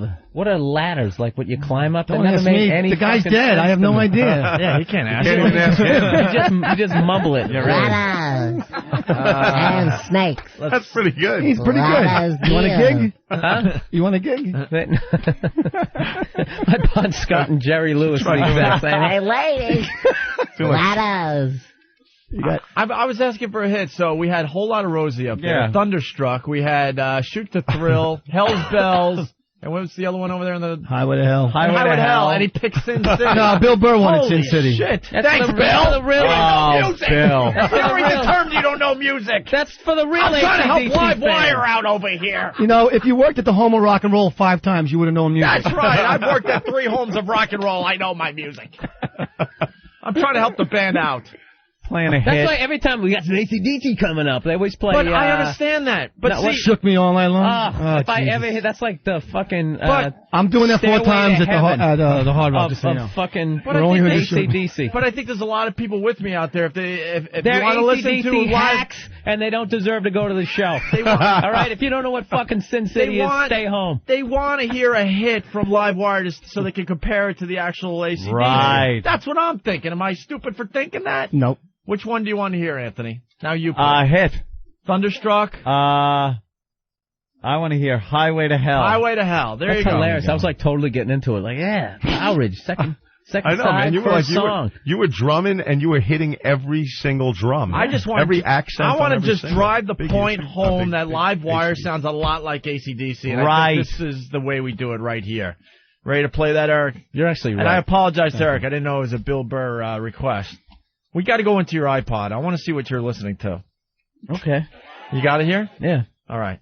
We'll do that a little later on the show. Uh-oh. Oh, boy. Now Actually, yeah, the Chris, DVD That could stopped. get embarrassing. Chris is now playing cross country as doing the AC/DC thing. Yeah. He's all over the place, man. You're like bi-coastal now. You're playing out in... I just want my guys out there from Livewire to realize that I didn't bring that up. You did, Joe. Oh, okay. Boy. It's a point of contention that I'm in 2 AC/DC bands now. Yeah. Oh, you are? Yeah. Oh, boy. That's not good. Well, no, they don't. Oh, boy. They don't intermingle. One's, West Coast. That would be a problem. There we go. It's like having 2 girlfriends. You keep them like a 50-mile rule. Yeah, sure. Yeah, sure. We all can relate to that. Anything, Hawk? There you go. All right, here we go. This will drive the point home, Bill.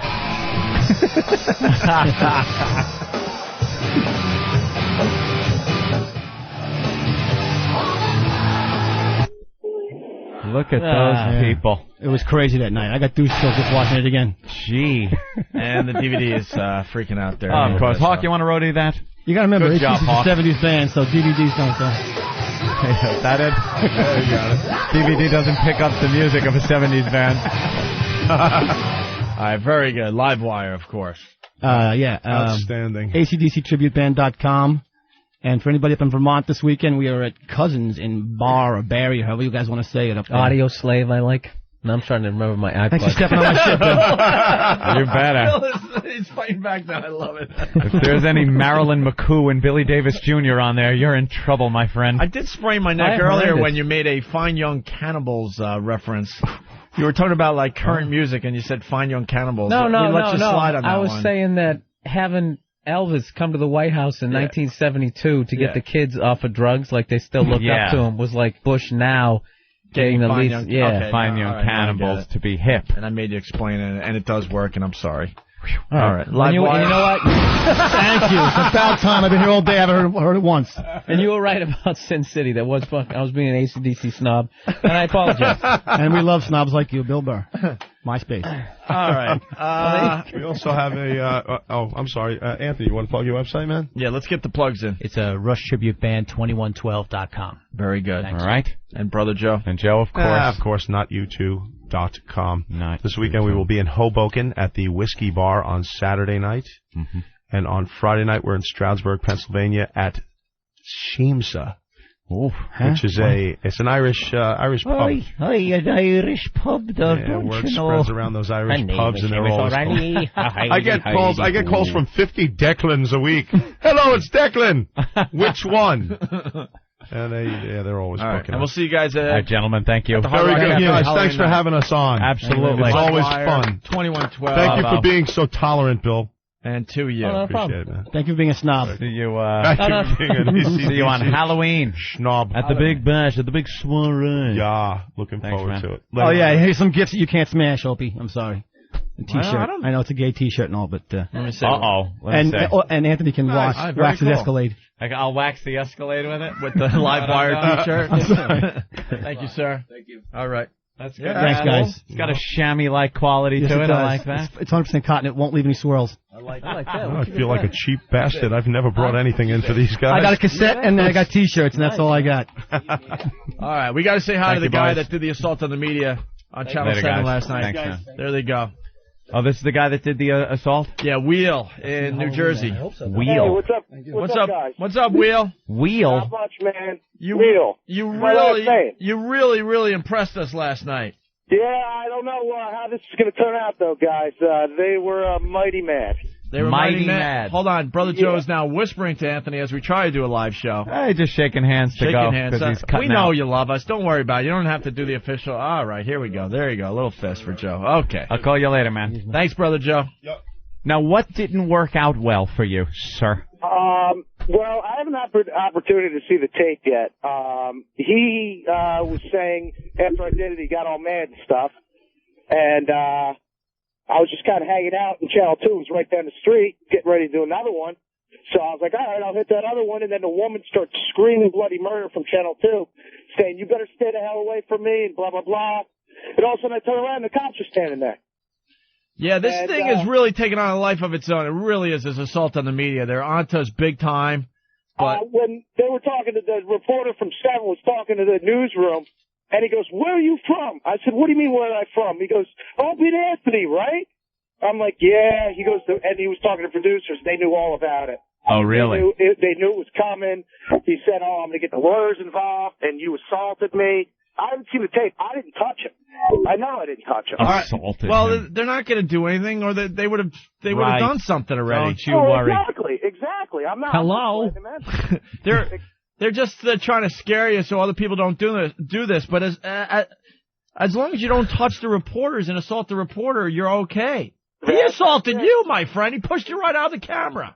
That's what I said to the nice officers. I got to give a shout out to my buddies up where I was. I'm not going to go into it, but okay. They helped me out up there. All right. Well, your video is up on opieandanthony.com, but walk us through the one you did for Channel 7 there.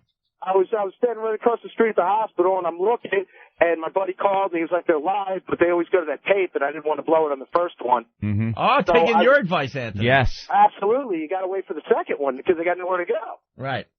So I walked up, and I'm about 4 foot away, and I saw him stop talking, so I just turned around and walked away. I'm having a cigarette, and all of a sudden I looked, and he picked up the microphone, and I walked right over and just walked right up next to him, and I was like, "Hey, how you doing? You listen to Opie on XM?"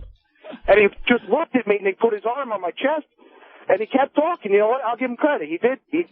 I was right in his face, as you could tell, and he kept talking, and as soon as it ended, he turned around, he's like, "What the fuck's wrong with you?" I was hoping the camera was still on, but he was really fucking pissed. It was great. We gotta have these guys like somehow have another friend filming it, like somebody said the other day, so you can start getting these. I would love to see the other angle. I was going to bring a video camera with me and videotape me doing him, but I didn't think it was going to work out too well. So Man, if the guy that did the attack held a camcorder, that would be great. The pest eye view. Yeah, Buffalo Paul has done that in the past. It works out pretty well. Yeah. So. Yeah, I thought that would be pretty cool, but no, it worked out all right. I ended up getting my car towed, but why?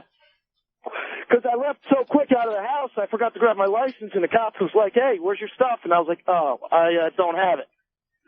So they towed my car, but it was cool. I had my girlfriend come pick me up. Towed your car for not having your license on you?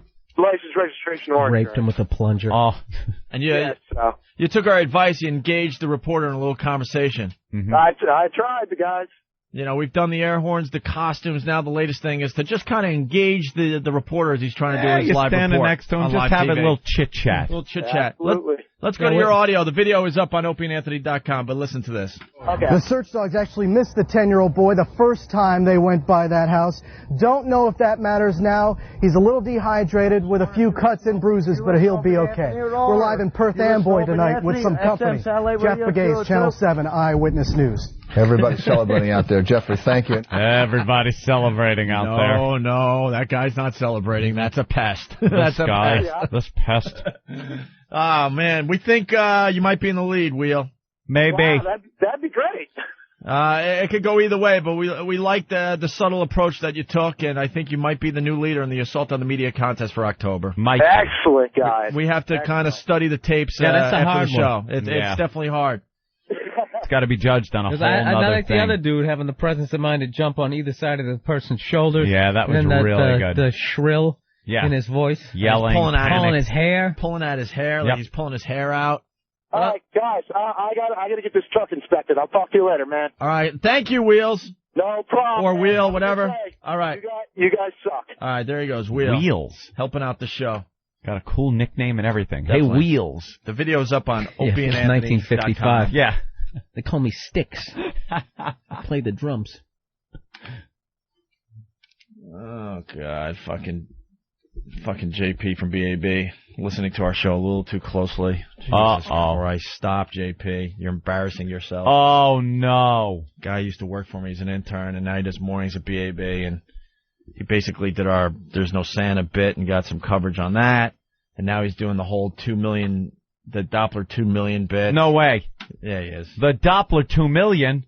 JP, you're going to hear this later because you listen to the replay. Stop. Does he call himself the Punisher? Stop, JP. Stop. Stop. No, that's, because I heard that Doppler 2 million bit on a different station before I brought it in. So they are bringing... Just stop, JP, please. Steve came up with this thing as far as the Assault on the Media contest goes. Breaking news now. Listeners of XM Satellite Radio's Opie and Anthony program have taken the radio show's Assault on the Media promotion to a disturbing new level. Originally, fans of the two radio hosts have been tormenting television news reporters. Recently, a rogue faction of fans calling themselves pests has taken the promotion one step further, and some are saying too far. A pizzeria in Staten Island, New York, was struck last week. Yo, you got too much ricotta in the calzone. Opie and Anthony, XM Satellite Radio. Opie and Anthony, XM Satellite Radio. What the fuck are your problem? Meanwhile, in a hospital delivery room in Duluth. Congratulations, Mrs. Phelps. You got a brand new baby. Opie and Anthony! Whoopsie. And in a confessional booth in Boston, Massachusetts. Forgive me, Father, for I've sinned. It's been 6 weeks since I listened to Opie and Anthony on XM Satellite Radio. O&A Party Rock, XM 202. In your face, Father! Hey, what the Christ is your problem, man? And finally, in a Parkway rest area in New Jersey.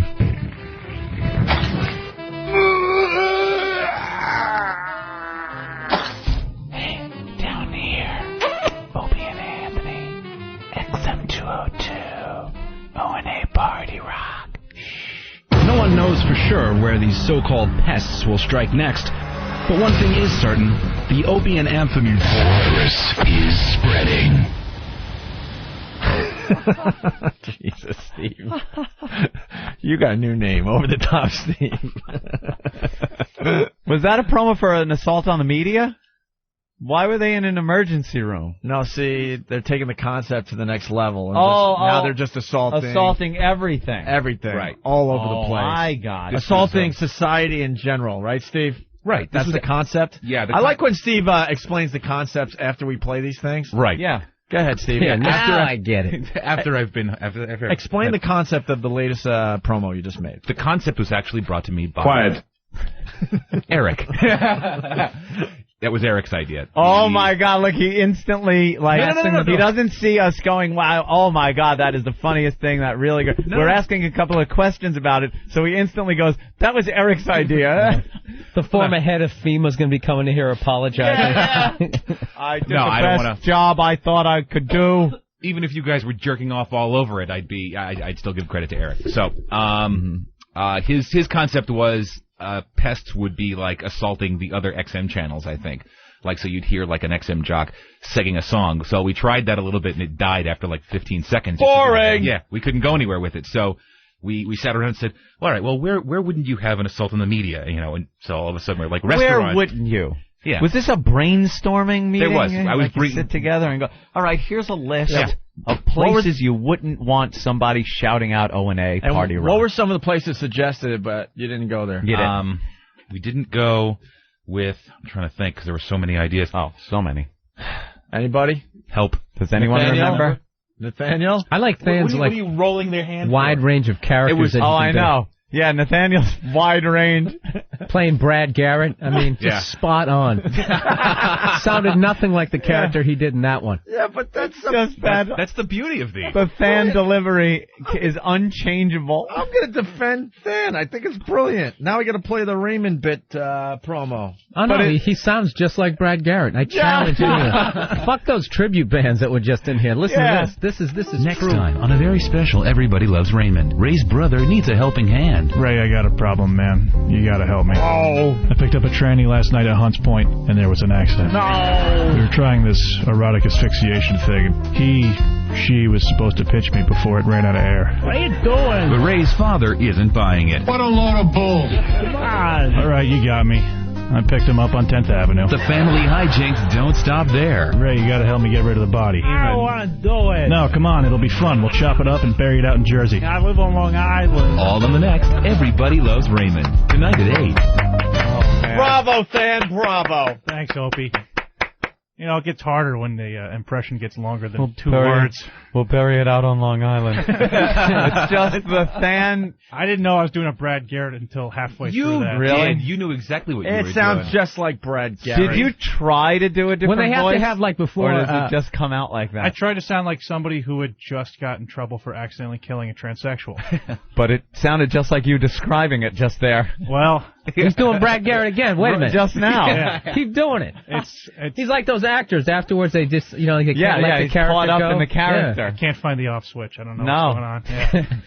And that sounded just like the guy in the thing we just heard. Exactly. Assault on the Media bit. Media promo. But I got excited in that one, so that was cool. Oh, you barely. did? You barely got excited. I screamed like a maniac. I thought that was somebody else. Yeah. So then I did a good job. Then you must have done a good job. Jesus You're right. Christ. You're holding back your scream, you know that. You're yelling. His scream is it's like total monotone, but louder. Yeah, just louder. I am upset. I am upset. It's a hired. Well, it's because he was in a church, He didn't want to disrupt too much.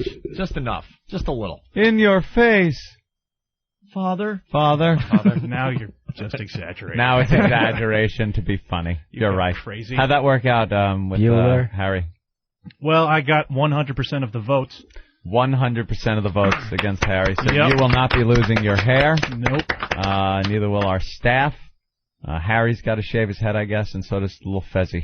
Little Fezzy, Little Fezzy has to, because you were judged funnier. Yes. Because one judge called up. Yep. Yes. Ron and Fez will be talking about this a lot today on their judge. show. Starting at 11 right after this yes, program. they will. On 202. Which is Opie's way of saying he's done with it. Well, congratulate. I just wanted to congratulate you, thank I never felt the bit. I got to be honest with you. It has nothing to do with you. I don't want to do bits with Harry. I just don't like Well, that. you know what it is. I know what it is. guy. I know what it is. It's not so much not feeling the bit, because who wouldn't be into some kind of you're funnier than this guy bit, or you're not as funny as this guy bit. It works. You just don't like Harry so much. You want no involvement with I Harry don't want anything at to all. do with him. No. Right. No. Yeah.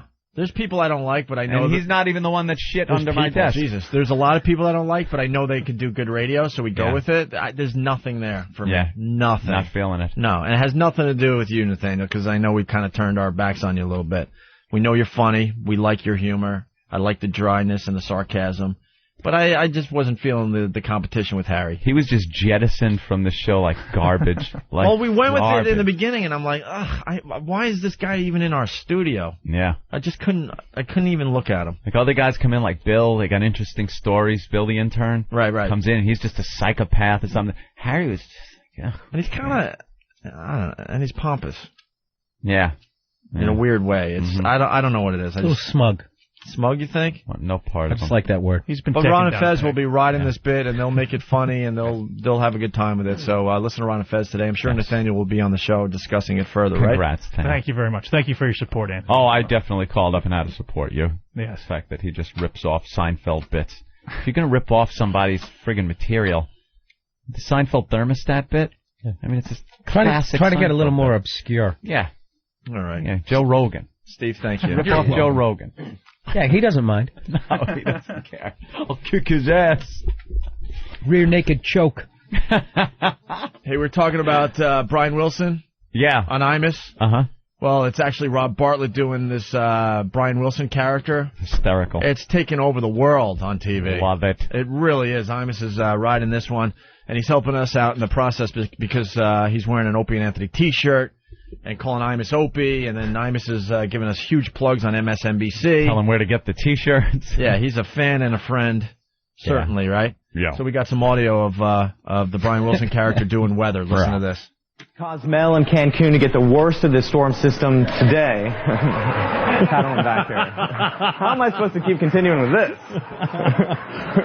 Brian Wilson. Let's send him down. Let's send him down to Cozumel and Cancun. O&A Party Rock, let's get Joe too. He's doing assaults on the media. That's his assault on the media. He got behind the weather guy and started freaking out. Very good. And then Imus had a whole discussion about my brother's T-shirts, just in case you missed it from earlier today. We'll play this again here, okay? Anthony, Deedee's outside the studio. She's trying to pitch Didi a show. from Washington? She's trying to pitch a show for 202. Is it a Two Chicks and a Dick or something like that? Yep. Is the name of the show, right? Two Chicks and a Dick. And we got excerpts. Yep. All right, we'll talk to Didi What, after the guy's name is Dick, who's the co-host? Yeah, it must be. Have you met Didi yet? No, I haven't. She's a lovely, lovely lady, Bill. Mythbusters and a Jackass? Is that what they're pitching? Shock Jock Radio with lawsuits. I like it. Here's Imus talking about us and T-shirts and everything else. How's Opie and Anthony doing, by the way? I see you have their T-shirt on. I don't know. How are you, Opie? O&A Party Rock XM 202. Someone in my family stole my Opie and Anthony T-shirt, and they're on XM Satellite Radio. You can't get another Opie and Anthony T-shirt. Well, you can. But you have to get a hold of Opie's brother. It's a process. And Opie's brother, what's his brother's name? Do you know? Elmo. You have to get a hold of Opie's brother, Elmo. What were their parents thinking about, by the way? Opie and Elmo. Anyway, you have to get a hold of Elmo. His sister, Betty Bumperjack. And who the hell knows where Elmo is? But Elmo, he eventually will send you the shirt. So yeah, you just got to meet him with cash in an alleyway. But you have to pay for the shirt ahead of time, and then I guess what he does is he makes them once he gets the money. So how much are they? About $19, $20, something like that, or more? Well, it depends. Double XL. Got that fat boy surcharge. Anyway, 28 after the hour. There you go, our buddy, our pal, Imus, helping out the show earlier this morning. Thank you, Imus. Thank you. Yeah. We appreciate it. I'll leave it over here, okay? Hey, you know how we've been doing the news teases? Yeah. That's always funny to me. Yeah. Oh, the Imus, yeah. You know, the outrageous news teases? Our favorite is still in the machine here. One city wants to pack all their sex offenders into a 3-block area. Problem is, it could be right next to your house. Well, South Park has jumped on the bandwagon. The South Park season has begun. Yeah. And they're doing a little bit on that. Oh. Want to hear some audio? Tom, I'm currently 10 miles outside of Beaverton, unable to get inside the town proper. We do not have any reports of fatalities yet, but we believe that the death toll may be in the hundreds of millions. Beaverton has only a population of about 8,000, Tom, so this would be quite devastating. Any word on how the survivors in the town are doing, Mitch? We're not sure what exactly is going on inside the town of Beaverton, Tom, but we're reporting that there's looting, raping, and yes, even acts of cannibalism. My God, you've actually seen people looting, raping, and eating each other. No, we haven't actually seen it, Tom. We're just reporting it. Fucking brilliant. Oh, that's great. Fucking brilliant. Something we've been discussing on the show for many, many weeks. They're obviously referring to, the old hurricane. Yeah. Hurricane Katrina. That is really good. That's funny, man. Very funny. You were saying in the office, too, that originally they said they were going to get like 10,000 victims out of this thing. Yeah, remember Fox News and CNN, they were reporting the death toll, the projected death toll, and it was well into the tens of thousands. It was like at least 10 or 15,000. Right. Other people said 20. Well, they finally tallied up all the dead. Is this an in official New Orleans. total? Yeah, the official total was 990. It was just short of 1,000 people that perished. A lot of people, but when you got Panicky Pete's on the news saying 10,000 people over and over again, 15,000 people throwing dead. the fear at us, day in and day out, and then the number comes out, it's less than 1,000, which is a relief, you got to think, for the people in that area. When you had Geraldo and all these other clowns standing there pointing at a dead body, Shepard Smith, in the street and saying, this man is just laying here dead. Countless others in countless other places here in New Orleans.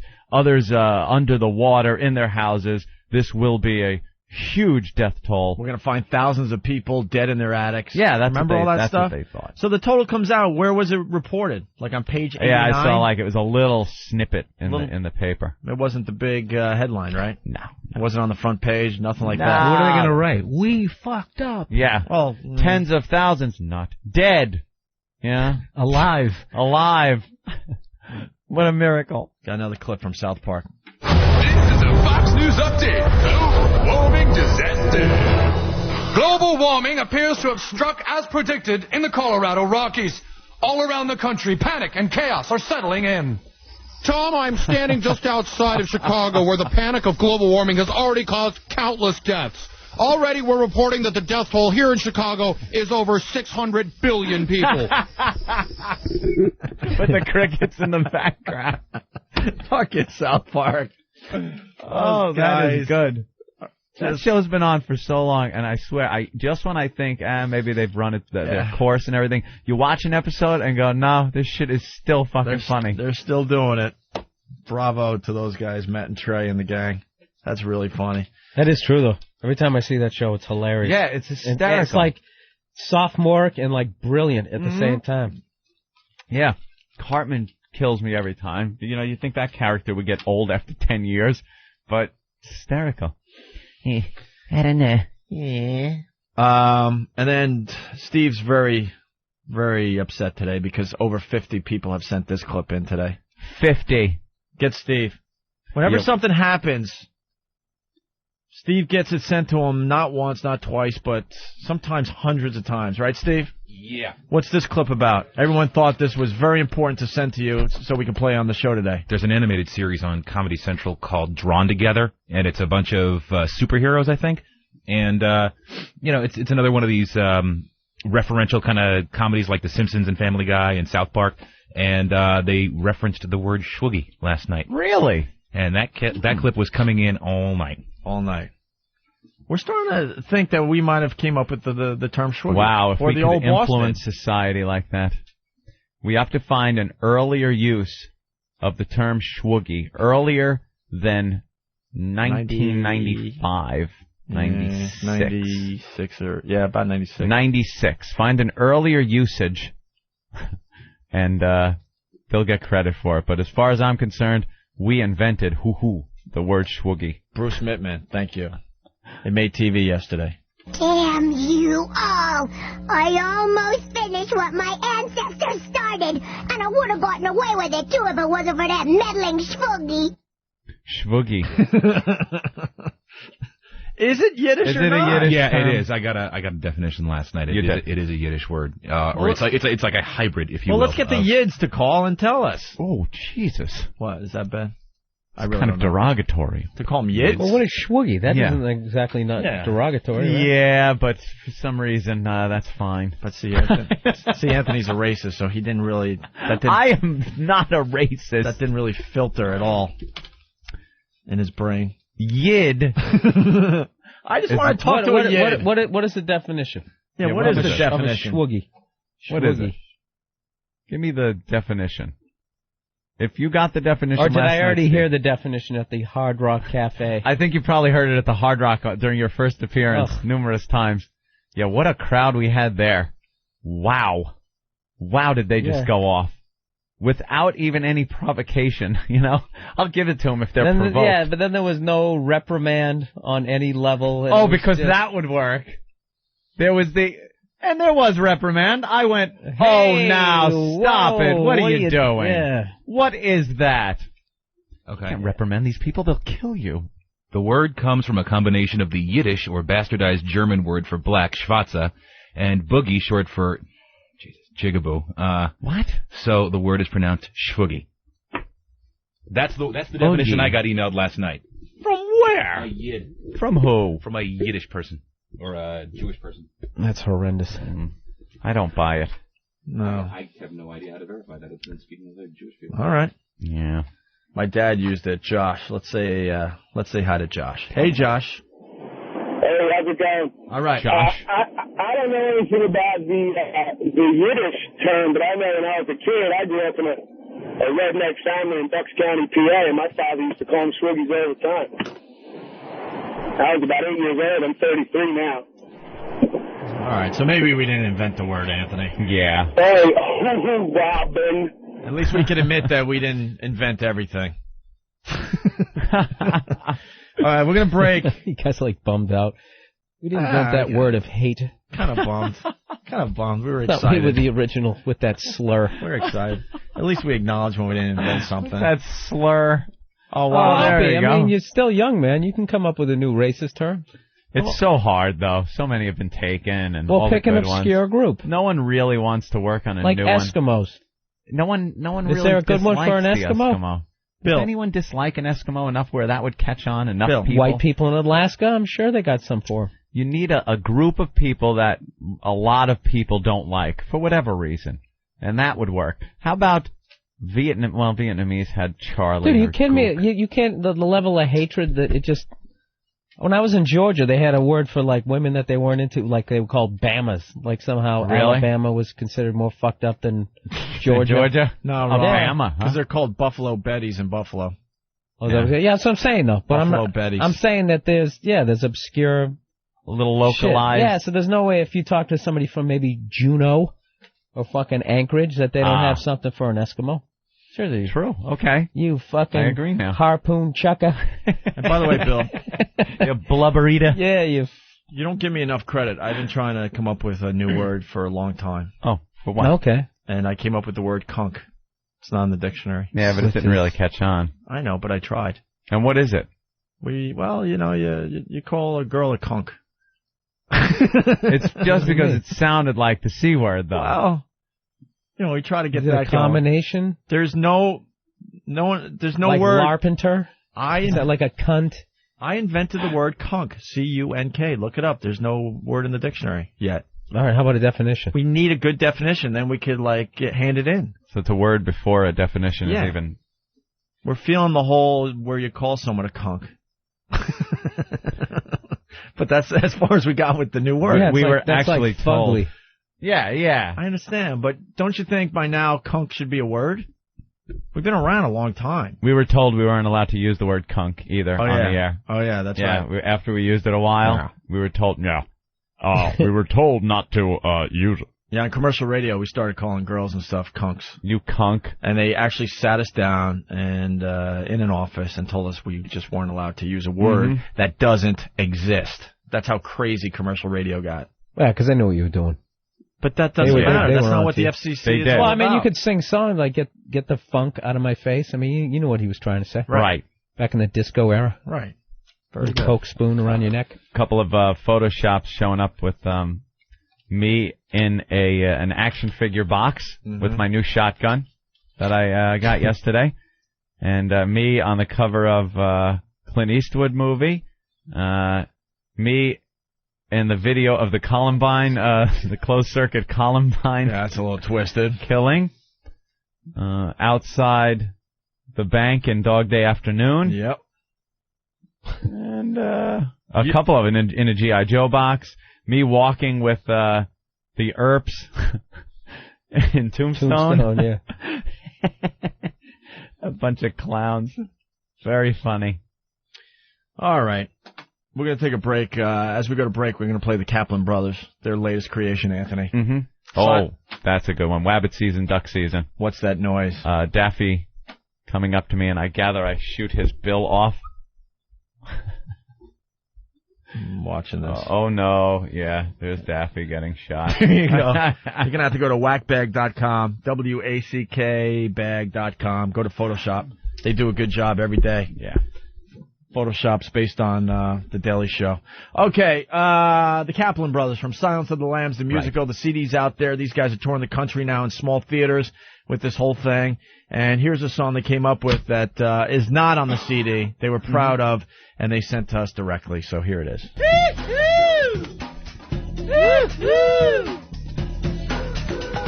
All right. People are starting their evacuation from Orlando. Why are they leaving Orlando? Hurricane I'm flying Wilma. there in a couple of weeks. I am. I'll be there. I'm going to see the bodies Friday. floating down the street. I'm going right for the hurricane. I'm going exclusively just to see what Hurricane Wilma's all about. You are not flying into Orlando Friday. Yes, I am. And I will not be flying By the into way, Miami Friday Saturday. is tomorrow. No, they'll have... You will not be flying in. Yes, They're I will. leaving now. Doesn't matter. You think the people at the airport are going to be waiting? Yeah. You know what's going to happen? The survivors are going to be raping each other inside that Epcot ball. The big at Epcot Disneyland. ball? Yeah, that's going to be their Superdome. The Epcot ball will be floating. That's all they'll show from the helicopter. You're not rolls getting over to slowly. Disney until Monday. I am leaving Friday.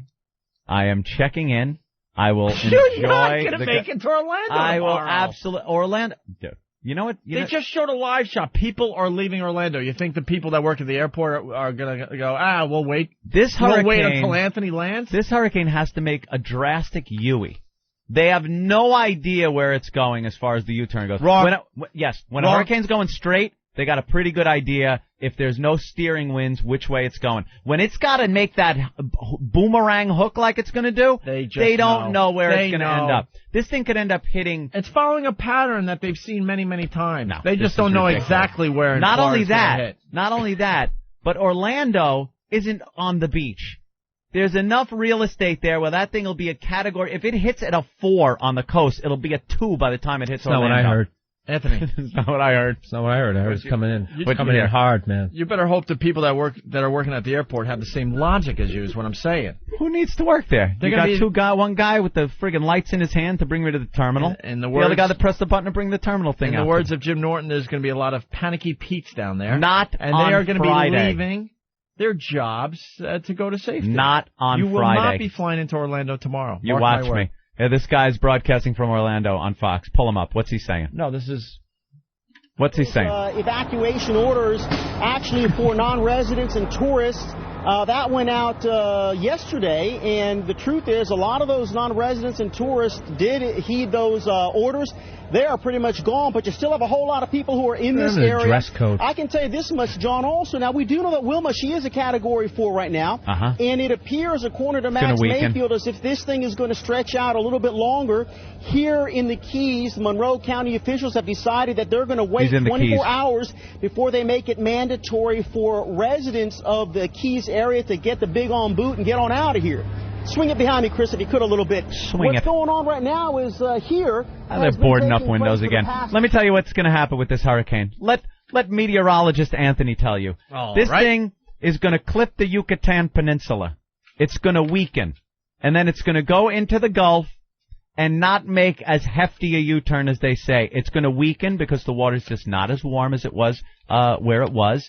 And it's just going to continue to weaken. And it'll probably hit somewhere. I hope that fucking off thing Florida, comes right back around. That thing ain't gonna do shit. Smacks you in your fucking plane. And it certainly ain't gonna hurt my flight tomorrow. My flight will be on time. I will go down there, and it'll be wonderful. Even this if is you denial. Land, yeah, this is total denial. Without a doubt, because you'll be in your hotel for a few hours. One day I'll have some rain. Evacuate and go north for a while. I'm and don't tell me hurricanes don't do damage in Orlando. Have you ever seen Disney destroyed? My sister lives in Orlando and she lost her roof. Disney has never been destroyed by a hurricane. And some of those big trees just disappeared. Let me tell you something. While the wind's blowing and everyone's freaking out, you know what I'll be hearing? Yo-ho, a pirate's life for me. That's what I'll be hearing. No, you won't. Please stand clear of the monorail doors as they close. He's going to be drinking bath water with fucking mouse ears on his head by Saturday. I'm supposed to fly into Miami Saturday and then... Now that's a problem. And then go somewhere after that. Miami on Saturday. Well, I'm just hoping that they take... I'll fly around it? Oh, good. Tell me how Africa looks. Or if they go the other way, tell me what Asia looks like. I'm hoping for a fly around Saturday morning. So you're going to have it mid-air refueling to fly around this monster. I'm going to end up in the Catskills for my vacation. I know it. I'm going to be at fucking Lake Placid or something. Come up and see me in Albany. Catskills. I'll be there on Sunday, man. No one puts Opie in a corner. I'm going to be in the fucking Adirondacks like horseback riding. I don't want to do that. I want to be scuba diving. It ain't happening. Going to be scuba diving at Disney, I think. At least I'm not delusional, man. We're both fucked. Do you know, we're both fucked. It's far enough inland and to the east in Florida where that much land, it's fine. There'll be some rain. There'll be a lot of rain and wind. But I wouldn't worry about it. Walt built all that in. Walt knew that hurricanes hit down there. Well, let's go. Walt was dead when they built Disney World, but he knew. Let's go to O-Town. Kelly in O-Town. O-Town, check it in. Hey, O-Town, what a bunch of pussies. I'm actually from Orlando, but listen, I was here last year during all those pussy name. 3 hurricanes. Yeah. First ones in 40 years. There a bunch of pussies. Everybody boarded up their windows in Orlando, but we did have flatline winds, 80 mile an hour, which is the freakiest thing I've ever seen. It doesn't gust. It's just solid winds. And by the way, Anthony, Disney shut down, like, for the first time ever, because, you know, those money-hungry bitches, they don't shut down for anything. They shut down last year for that. So if you're planning on going and seeing Donald, good luck if these pussies panic again. No, they won't. You know, there's the PGA Tour they're playing down there, Disney? Yeah. And everything's fine. They're all down there. Everything's dandy. Don't worry about it. All right, well, let's go to Joe in O-Town. Joe? Yo, what's up? This guy's stealing all my thunder here. What's up? What's up? I was calling about the Hurricanes, too. I was here for all three of them. And, Disney was open, like, the next day after all of them. Not even. Of course. There was no damage whatsoever. I don't know what the hell. They're, like, in a different country over there or something. I don't know, man. All right. Thank you, Joe. Later, guys. All right. Well, and then they always evacuate the keys, and then that's it. Everything else is fine. Well, let's hear Presser. Presser, what's up? Hey, what's up, boys? Hey. Actually, it's Tresser with a T. That's all right, nice. Guys. I live in Port Charlotte, Florida, and I just want to let everyone know that we're all going to die. Wow, everyone in Florida? Everyone, every single one just gone. Boom. All right. Well, the hurricane is slowing down a little bit. Now they're saying Sunday, 2 a.m. It's not even hitting.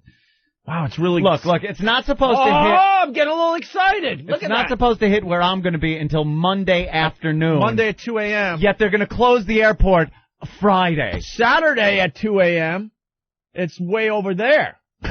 Yeah, but that's like right where you got to go. No, I have to go further south from there. But what's that thing right there? Is that the Yucatan Peninsula thing? The Yucatan. All right, so it's going to be over there. Yeah. I'll be in Miami. Then I do the little fly around to my little island. I'm good. I'm good to go. Both of you guys are going to be in I'm good to go. Bed and breakfast in Rochester, New York.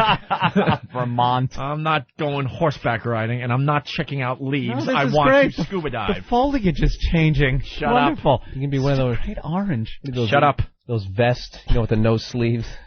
Orange parka. Orange vest. Wow, man, if my pilot could do a little loop-de-loo... Where's he going? I'm going to be fine. You're going to have to fly over Cuba. I think we're going to have to... No, can you fly over Cuba? I don't think we're allowed to fly over Cuba. Oh, man, then we're going to have to go all the way down to, like, Haiti. Not allowed to fly over Cuban airspace. Really? I really don't think we are. Oh, my God. So how do we do this, then? You got to kind of go around. They're going to take us all the way around? Maybe you got to go, you got to skirt the Gulf Coast. You're going to be able to see, New Orleans. No. And then you got to go south. Holy crap. You're screwed. How the hell do... that's the problem. You are screwed. Because of stupid Cuba, I still might be screwed. That's in the way. He's going to be diving in Lake Winnipesaukee. Looking at that pirate down. Come back. They don't give up their dead. I know, Bill. That's right. BillBurr.com, everyone. You can find the lake monster. All right. We have Lake George. We got the guy from Giant Magazine coming in to talk about scary Halloween movies. That should be worth about 2 minutes. And then we got Didi. I just flipped you the bird. Oh, be good. Well deserved. And we got Didi, 2 chicks and a dick? Yep. They're coming in a few minutes. We should get everyone in at the same time. But also, there's a couple other things we haven't talked about yet. Johnny Carson with the death threats. Who knew this was going on? I guess the FBI. I guess we didn't either. Huh? Like I say, guess we didn't either. Yeah. The FBI had released a bunch of stuff. What was that one letter? What paper was that in? I believe it was the Post. You think it was the Post? I think it was the Post. It's pretty much the same paper. Yeah, but even though they're the same paper until you have to find a story that was only in one. Here in New York, we got 2 papers that everyone pretty much goes for, the Daily News and the Post, and they both claim that the other one's evil and the other one's not. But they're the same paper. They're the same exact paper. But they're in major competition. Look at Opie just trying to fill time as we scamper trying to find this story. Well, whatever.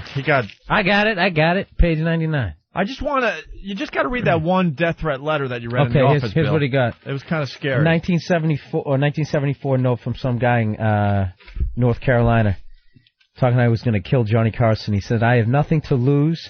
I will be in Hollywood to carry out the threat if the money is not sent. P.S. How is your wife? I am a homicidal maniac. That's his P.S. Yeah. That's his postscript. Like he wrote it and signed it and then went, oh, Oh, yeah. By the way, I'm a homicidal maniac. By the way, if Up Top didn't fill you in, I'm crazy. Part about wanting to kill you and I have nothing to lose, I better put a P.S. I really didn't come across as a nut on this. I better tell him. Homicidal maniac.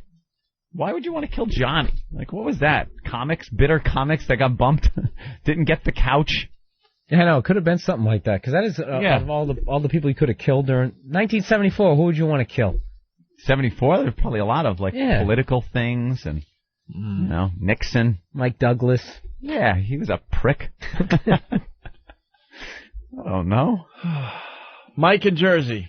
Yes. Oh, man, everybody. How you guys doing? All right. Listen, the only airline that's allowed to fly over Cuba is Jamaica Air. So if you can get a flight on Jamaica Air, that's the only airline that's allowed to fly over their airspace. Oh, yeah? So you can get in, get out. It's beautiful. That's why I went down to Jamaica last year. It took all of 3 hours and 20 minutes to fly down because they can fly straight over. This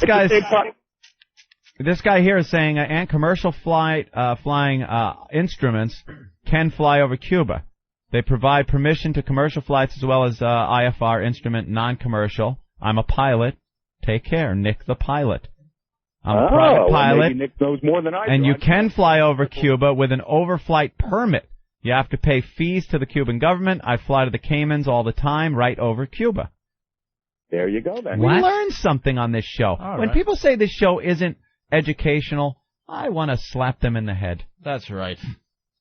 So they're not worried about us spying on them anymore? Just get a permit? Like, what could we possibly see there that we would care about?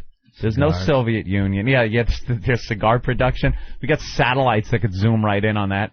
Don't need the old, pilot in the U-2 spy plane anymore. You know they have a park named after John Lennon in Cuba? No way. The John Lennon Park. Stop it. Swear to God. You sure it isn't the... It's a statue. Vladimir Lenin Park? No, it's a statue that looks like John Lennon the Beatle. And it has real glasses on it, and no one steals the glasses. Really? Yeah, I learned it. Because they'll saw the hands Does it say John or just Lennon? I swear to God, it's a park named after John Lennon in Cuba. Wow. That sounds like a little bullshit. strange. It's a bench with John Lennon sitting on it. It's a sculpture. Really? It has real glasses, yeah. I watched the Audio Slave DVD, and they visited the John Lennon Park. Yeah. Do they have a Ringo Stalin statue also? And they were amazed that no one steals... Quiet commie? No one really steals the glasses. The statue's been they'll be shot.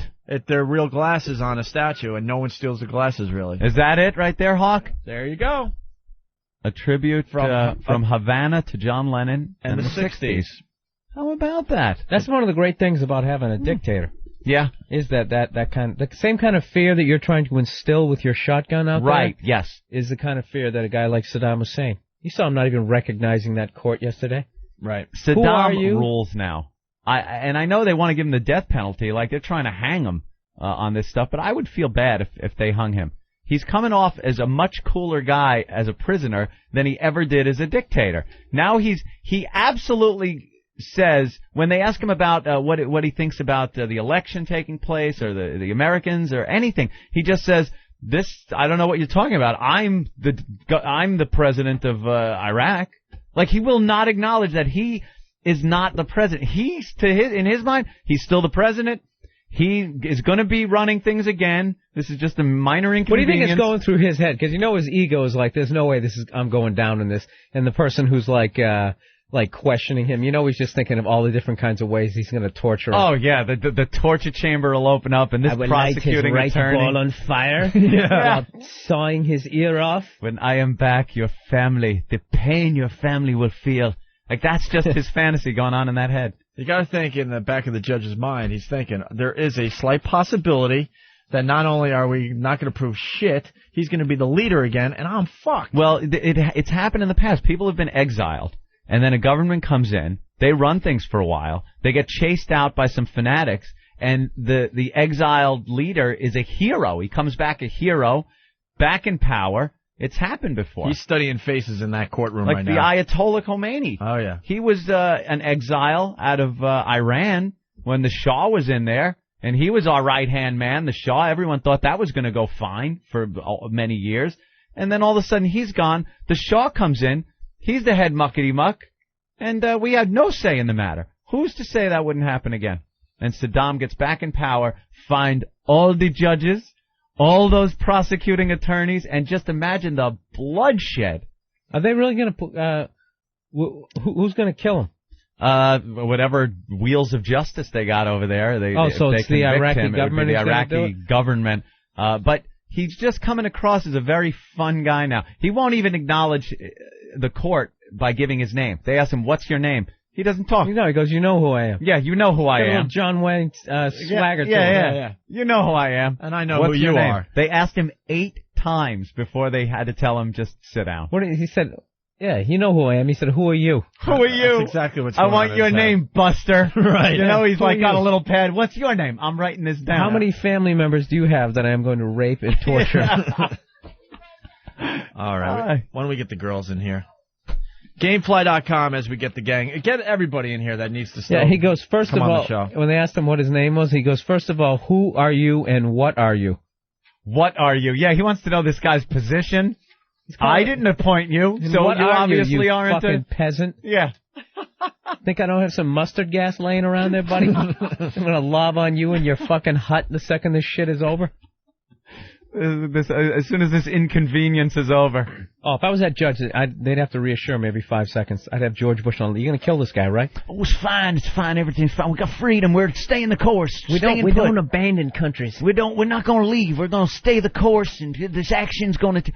Are you sure of this? Because he looks very angry at me. What's your name? What do you do? They dug him out of a hole. He's pissed. Who are you and what are you?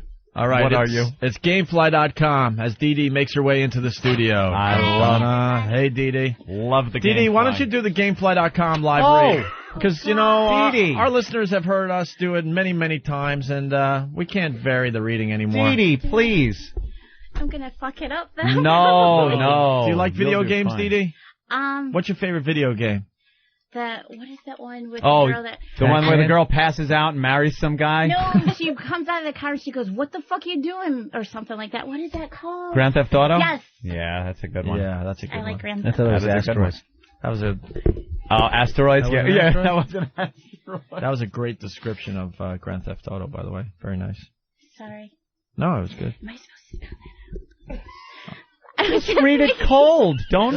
You're a professional. I know, but I'm Just do a cold nervous. read. Let's go. I'm a little nervous. Why are you nervous? Because I'm actually on medication right now because I'm supposed to be in the hospital, and I'll show you the paperwork. Wait. Is this anything contagious? No, it's a kidney infection, Zach. I think they're contagious. No, they're not. They are. Only if you're having sex at the time.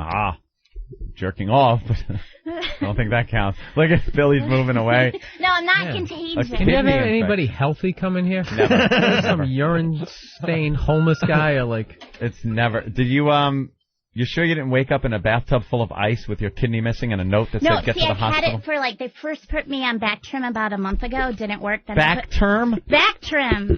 Back trim? Yeah, it's an antibiotic. And then they put me on Cipro. That didn't work. Oh, I thought it was salads. Yeah, I'm supposed to be in the hospital. What is it?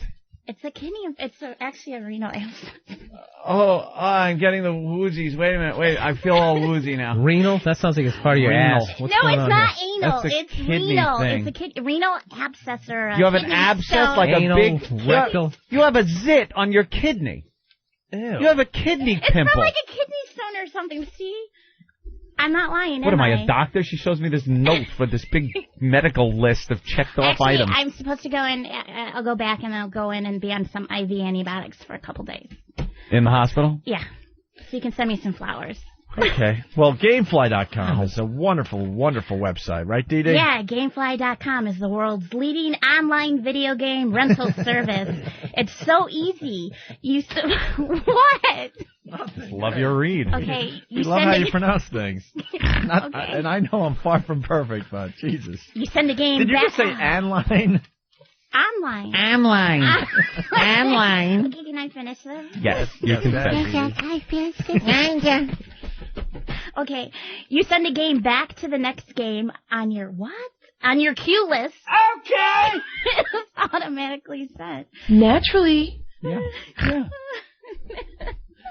On your queue list, yeah. Gamefly lets you have up to 2 games at a time. Come on, stop. Yeah.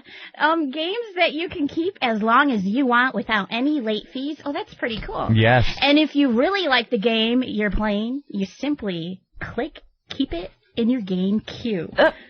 And you get the mint condition box and manual delivered to you. Right. Wait. All at a great member discount. Yes. God, this long. Go to gamefly.com/XM to get signed up. It only costs $21.95 a month. Stop whining. But you can start with a free 2-week XM trial. No commitments. You can cancel anytime. Yeah. Start playing the latest releases or games you've always wanted to play. Sorry. At Gamefly.com, there are over 2,500 titles to choose from. Xbox, PS2, GameCube, Game Boy Advance, /DS, I don't know. And the new PSP. 2 games at a time. No shipping charges either way. Keep the games as long as you like with no late fees. All the games you want. Go to Gamefly, that's GAMEFLY.com/XM, and plug in XM in the promo code box for your special offer, Gamefly.com. God, that's a mouthful. I actually do that in, under a minute. Yeah. Sorry, we were interrupting me now with the thing. No, we weren't. We're going to have to pay them now. Put the fucking lotion in the basket! Exactly. Wow. Well, let's so say we hi have Deedee. Yeah, well, let's say hi to Jamie.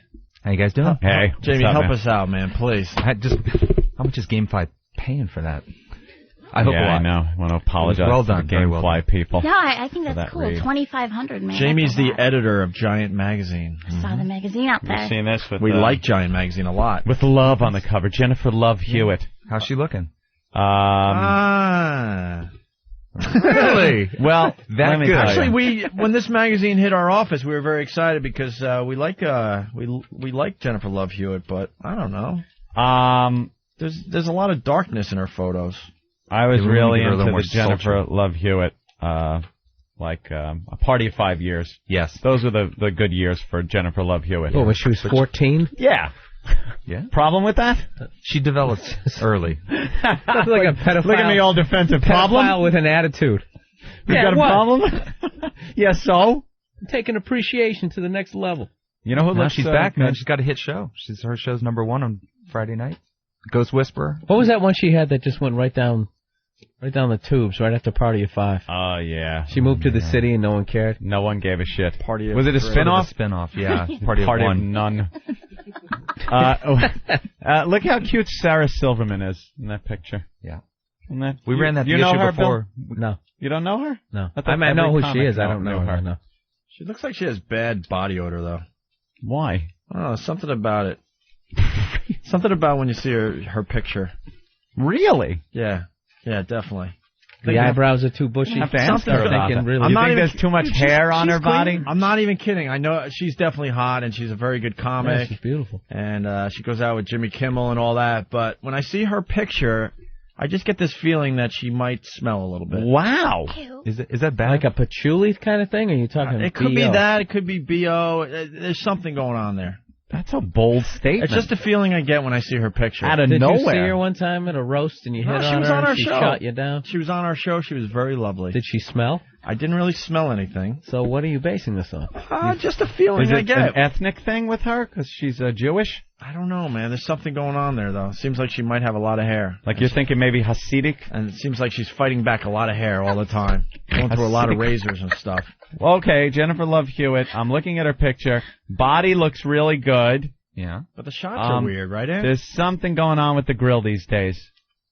I don't know what it is. You get that from just looking at it? There's something a little drag queenish.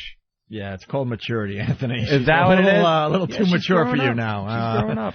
All right, let's slow down a little bit. When they're just, I like when they're still a little baby fat in the face. Oh, yeah? Oh, from eating Lucky Charms. No, man, she was great. She's great. Very sweet girl. Yeah. Have you seen the show? No, I haven't. I don't. So cute. I don't watch sitcoms. I'm sorry. It's an hour-long drama. It's a drama. Oh, it's a drama. I don't watch drama. I don't watch dramas. Yeah, I don't watch hour-long dramas. I don't watch that dramas. insinuates sitcom-y. People often mistake for sitcoms. I'm watching The Apprentice because I was forced to by the big boss, Eric Logan. Mm-hmm. We'll explain that one of these days. You were forced. Oh, yeah, completely. I'll admit it on the show. Forced to watch The Apprentice and make believe I care, and we'll be talking to the next one that gets kicked off tomorrow. But I have to watch the show. You'll see why, eventually. Mm-hmm. And then I watch Curb Your Enthusiasm. Of course. That's about it. It's great. That's about it. And hockey. They've been getting some complaints about that this year.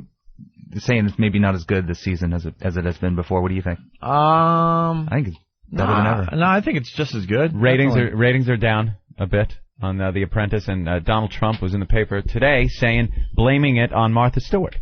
Blaming it on her version of The Apprentice, saying that it's kind of diluting the whole thing, and people are getting too confused, and she's ruining it for him. Same thing happened with Survivor, and the reality was with this reality show, there were a whole bunch of other reality shows that came out, and that's why the ratings for Survivor were diluted. Mm-hmm. So, Jamie, what do you got going on in the magazine? You guys had some tribute bands in before. I don't know if you guys saw the piece we did on the yes, very even better than the real way. thing. Very mad at you, by the way. Why is it, Brother Joe has the ultimate U2 tribute band. Oh, and the guy looks so much more like Bono than the two guys you featured in the magazine. Really? What page are you on?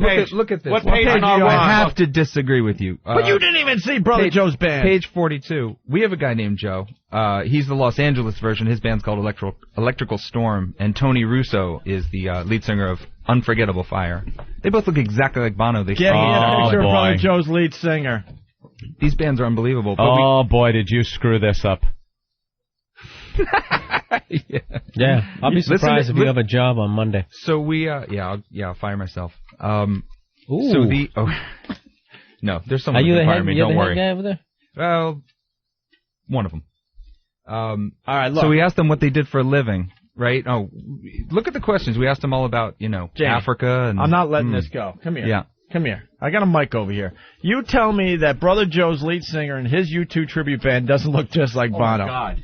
See? That's him? That's him. Now, you should have... You said you disagree. All right. Now you know what? I take it back. You guys are right. It's your show. Doesn't he look exactly like him? Be honest. He does, dude. He does. But Can you imagine the promotion you would have got if you put Brother Joe's tribute band in this magazine? I don't know. What's Brother Joe's band's called? To You. To You. Yeah. Clever. He's playing all over the world, my friend. I like the questions you did ask them. What do you do for a living? Mm-hmm. One helps produce albums, and one works for Bristol Myers Squibb. Have you ever met your local congressman? Bono, very active in politics and everything. Joseph from, what is that? Electrical Storm says no, and so does Tony from Unforgettable Fire says no. But he did meet Chuck Schumer once at Coney Island Irish Festival. Every person in the New York area has met Chuck Schumer. Yeah. I like how he's everywhere. The Tony Russo U2 guy, you can see he's totally like biting on his molars, trying to get his jaw to stick out a little further. Biting on molars. So we asked him, what does the World Bank do? Mm-hmm. They kind of help slug this one. The World Bank helps countries get out of debt. Mm-hmm. And Tony said the World Bank governs world commerce. It sets the precedent for the world economy. Yeah. Sounds good, but it's wrong. Well, I think the first guy was a little closer. Sure. And then the Nelson Mandela was imprisoned in what country? Yeah. Well, Joseph said Uganda. It was held by Idi Amin Dada many years ago. And this other guy said just Africa. He wanted to cover an entire continent instead of just going for a country. Yeah, Tony didn't know it wasn't. Africa's not a country. South Africa. But it's okay. You and Bono are at a pub. It's your round. What are you buying? Joe said a Coke. No, actually a non-carbonated room temperature spring water. Oof. And Tony says a Guinness for him and a Chardonnay for myself. Little fancy guy there. Yeah, he is quite fancy. These are fancy Bono impersonators. Everyone knows Bono drinks the Guinness. Yeah. Mm-hmm. Well, I think you dropped the ball there. I think you should have gotten in touch with us and Had two U. We'll do it next year. We'll do it right next year. All right. What else is in the magazine there, Jamie? So we got actually on the next page is a story we're very proud of. TV Bitch Boys. Bitch Boys. This is pretty funny, actually. Always there when you need them, always there when you don't. Yeah, these are like pussies? I don't know exactly. You know, yeah, these are TV pussies. They're sort of the guys that were always there, you know? Always there, but not as the man in the scene. Yeah, maybe gay, maybe not. You know, you don't know exactly. Maybe gay, maybe not. Let me look. We know. We know. No, not Rusty from the People's Court. Okay, no. Rusty was all man. He was definitely all man. How does he fit in as a bitch boy? Why is David on there? David Spade? David Spade and Just Shoot Me? He's a total bitch. He was the... You like David Spade? Oh, I used to. On Saturday Night Live. As like was it a kind of a thing, a sexual it was thing? just he made me laugh thing, not a sexual thing. And Jim J. Bullock didn't? No, Monroe, come on. Monroe's like... So I'm seeing... How about Skippy from Family Ties? Was that any... Monroe is gay. Yeah, Skippy, yeah. Any traction there? No. Monroe, it looks just like George Michael to me. I could a little bit without as much stubble. Yeah, he's shaven. Yeah. George Michael adopted in the Wham. During the Wham years. He was the early years, exactly. And then the black guy from Designing Women, who was a real bitch. Right. Did he have any friends that were guys that ever came over? He was the only man on the show, wasn't he? Or... Don Knotts. Yeah. Mr. Furley on Three's Company. What a fabulous character that was to watch. Didn't get annoying or old or anything. You read Skippy. Read what it says over the Designing Women.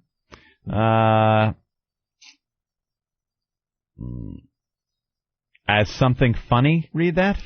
Was that supposed to be funny? Is that supposed to be funny? Thank God I Delta Burke only knew how much he wanted her. No. Is that like, because? Come on, man, there's sex involved. Is that because? Oh man, you guys are killing me. Is that because it's a black guy though, and Delta Burke had a big ass? No, I don't know. Because that's the only conclusion I'm drawing from that. Man, alive. Yeah, it's a rough room, man. It's a very rough room. Next page. The next page we Damone, went through. great interview with Damone. You can't go bad with Damone. No, it was a great interview. We had him on the phone. Yeah. Damone a little disappointing on the phone. Was he? Yeah, he kind of He's not bitter. Yeah, no, not at all. I was hoping for more Damone, and we got Robert Romanus. We got this guy named Robert Romanus on the phone. School teacher. I actually read this, man. There was supposed to be... He actually did full frontal nudity in that scene in Fast Times at Ridgemont High, and they had to get rid of either that or the carrot blowjob scene. Yeah, and they opted to keep the carrot scene and throw out I think that's what made it a classic. Nudity. Thank God they did fucked that decision up. Oh, would have been awful. Straight to video. Damone. Hey, Stacy. Love the Damone character. Now you but got on the attitude. Not so good. The attitude. So isn't this great? Yeah. And then we look at the cast of Alf. The cast of Alf. And the father turned out to be a real fuck. Yeah, what happened with the father? He's a crack addict and gay porn actor. That's what he's doing now? Yeah.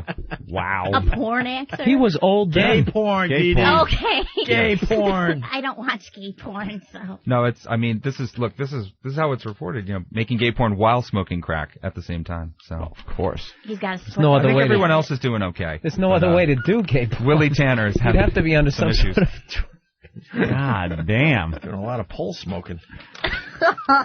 Thank you, Didi. Appreciate it. I like the pole thing. All right, thank you. We got likes the pole. The other feature I think you'd like is we got the entire cast of pretty much the entire cast, 19 actors from The Big Lebowski, to talk to us about their experience on the set and you know how they all had a lot of fun making this movie. This movie has like gone cult crazy. Yeah, amazing the amount of mail we got from this thing. You guys not fans? No, I haven't seen it in a while. I gotta watch that again. No, I love that movie. It's a great movie. Yeah, Why do you think it's become a cult film? Man, it's hard to say with these things. I think a lot of it is the dude, is the Jeff Bridges character. That guy's an amazing actor. You know, I mean, he's sort of underrated. I think he just has great lines. Just every line is just quotable. So just guys get together and just quote it. Makes a good Anything specific from the movie that you can remember? We got the whole, got the whole thing about, He's just dancing around. According to the, Big Lebowski great alumni. actor, great lines. He said them, and they were great. It sounded like George Bush. Oh man, we're sending supplies and cash. Oh. And also you do a whole thing on the 25 scariest DVDs ever. Yes. And, the Halloween season is upon us. It's your agenda for Halloween night. So this is perfect. Yeah. And, they're scary and there's Should we give away number 1 so no one has to buy the magazine, or that would be a bad thing, right? No, let's tell them. I mean, do you guys agree with these? Texas Chainsaw Massacre, number 1. The original? Mm-hmm. The original Texas Not the Chainsaw Michael Bay Massacre, remake. The scariest movie of all time? Mm-hmm. I don't. No. There's a difference between blood and guts kind of movie and scary. Yeah. Mm-hmm. I could be scared. I'll give you the definition of scary movie. The Ring. Yep. Yeah. Creepy shit. Freak me out. You're not seeing any blood and guts in that movie, but just the creepiest visual things in there. Yeah. Did The Ring make the list? Did The Ring make the list, my friend? If it didn't, you will have to leave. You're gonna have to go back to the lab. Because that... Here's why The Ring didn't make it. You're not old enough? No. We did 3 issues before we did Asian horror, a whole Asian horror roundup, and it was number 1. So we just did a huge Asian thing on horror roundup. How did Phantasm get in at 20? Is that the one with the little sphere that would fly and the screw would come up? The little orb with the pitchfork in the front. And The Shining is 17. The Shining is 17. See, you're a psychological guy. Like, you need that's for you. Horror is psychological. Like gore. Those little twin girls flashing in the picture. I know. Dude. Horrifying. That's more scary than the birds, my friend. Yeah. Bird's pretty creepy. Bird's creepy. But The Shining was scarier than The Fly, which you got at number 7. Night of the Living Dead, very good. Yeah. Henry, Portrait of a Serial Killer. That's a great one. That was scary. The one I want to like, my favorite of all of these is actually 15, is The Cube. I don't know if you guys ever saw that. Oh, yeah. Phenomenal. I like The Cube. Phenomenal movie. Yeah, that was pretty good. That was more your speed. My speed, too. Yeah, I'm not into the photo shoot afterwards is great. The Lost Girl. Does they put her in sexy clothes, but you can tell that she's completely uncomfortable in every photo? They just dress her up. They dress her up in the hacky sexual fishnet, thigh highs. This is like a bra showing. Photographic rape. Yeah, exactly. She's got a look on her face like my parents are going to kill me. She doesn't want to be showing so much skin.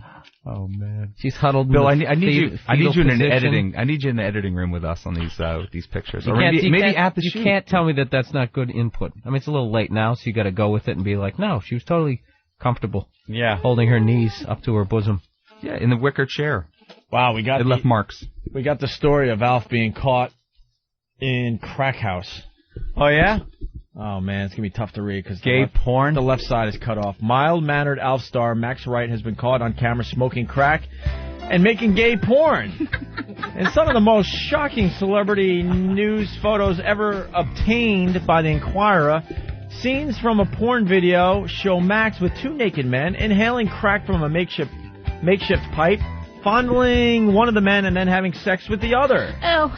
His life was so out of control that he didn't care about exposure to AIDS, said a former gay lover of the 57-year-old actor who's now co-starring on the ABC comedy Norm. What? We would meet twice a week and pick up homeless men, take them home, and pay them $100 for sex. Wow. Max had unprotected sex with me and with the homeless guys, and he did drugs with me and the homeless men. Max even agreed to let me film 2 gay sex videos with him. Oh, shoot. What did I just do? Thank you. Okay. They're both with homeless guys we picked up on the street. The ex-lover said he had a 2-year gay relationship with Wright, who has been married for about 35 years. And it goes on and on. Who would think the puppet would have the best career, like 15 years later, whatever it's been? The fucking puppet is the one that's actually doing the best out of the whole cast. Yeah. Just an observation. Very good. All right, so we got Jamie hanging out. Giant magazine. We really do like the magazine. Good. We beat you guys up a lot. I know. But, I love it though. But I and they got Bill to bust my ass as well. I love it. I get every issue. I think it's a. I read this thing on the way to Seattle. Yeah. And Michael Rappaport, very dangerous look on his face. Yeah, he's a dangerous got guy. some stubble. We got David Spade for you on the page before. It's sort of the David Spade issue. Hollywood Minute with. As we all thumb through. He is so uncomfortable. Didi, you got a new radio show you're pitching XM? Yeah. What is it called? We're trying to get a golden ticket. You're trying to get a golden ticket? Yes. And what's the name of the show? 2 Chicks and a Dick. Now, I'm assuming that's a play on words. It's not just going to be you two, as my mic falls. It's not just going to be you two and a cock. Like, and things going on. Unless, of course, that would be like a rooster in this studio, which would be funny. 2 chicks and a cock, and then you talk, hi, it's my chicken. You know. No. 2 chicks and a double dong would work. There you go. Yeah, but it's 2 chicks and a dick. Who's the dick? Well, we have a contest for that. You want to find a dick. In search of the perfect dick. For your listeners, and you never really find one. It's just you two doing a show. And then the gag is you're looking for dick. No, we're going to find one. We're going to pick one. It's not like you're looking for your news girl and never pick her. Oh, the jig's up. Everyone finally realized we never really were looking for a news chick. Gotta move the mic. Okay. Yeah. Yes. So you got some samples you brought in? Yeah, I do. Of what? The show? Yeah. Oh, it's on the internet. You two actually have been doing a show? Well, the co-host, she's not here. She's filming girl. I thought it was Danielle. you. I thought me too. This is Danielle. She helps too. Wait, you help in what way? But that means there'd be 3 chicks. Hey, hey, selfish, greedy girl with the mic. How about you? Hi, Anthony. Sorry, Hi. We met her in Washington. So why isn't she the 3rd chick? No. What's your role? She wasn't good enough to be the 3rd chick. Well, because the show started in 2003, actually. What, and there was a law? No, we didn't change the name. How about changing the name to 2 chicks plus another chick? That's actually right. 2 chicks and a chick. That's good. It's kind of like Stevie Ray Vaughan in Double Trouble when they added the keyboardist. And they now still said Double Trouble. Not just double. But you guys are the Opie and Anthony show, and Jim Norton's always here, but he's not in the title. In your face. He's not here enough to be in the title. In your face. Good point. But he's not here enough to be in the title. But he was. He's a big star in Hollywood. He certainly is. And we knew it the whole time. That's why we never put his name in the title. We knew he was leaving us eventually. He's coming back, isn't he? So, Didi. You're a permanent fixture, though, on the show? Just want to start the rumors. Watch the board now. Permanent fixture. So, Didi. And how would you describe, how would you pitch this show? I need a quick couple of sentences, a paragraph on what this show is about. It's Loveline meets Wild On. There you go. Loveline, which is like the, sex talk thing. Hi, you call in. Hi, I'm having trouble, blah, blah, blah. Meets Wild On, which is Paradise without Tara Reid. It's with Brooke Burke. Right, Brooke Burke. Very good. So, I don't know, how do those mix? Do you go places? Actually, yes. You go places, and you talk about sex when you're out at a bar? We talk about numerous topics. They don't go places. They go places with their show. Right? Right. What do you mean? Thank you. You said you go places, and she said yes, meaning she'll go down some roads and some different topics. Oh, she doesn't actually leave the premises? When she said yes. So how is it like Wild On? It's nothing like Wild On. No, we do.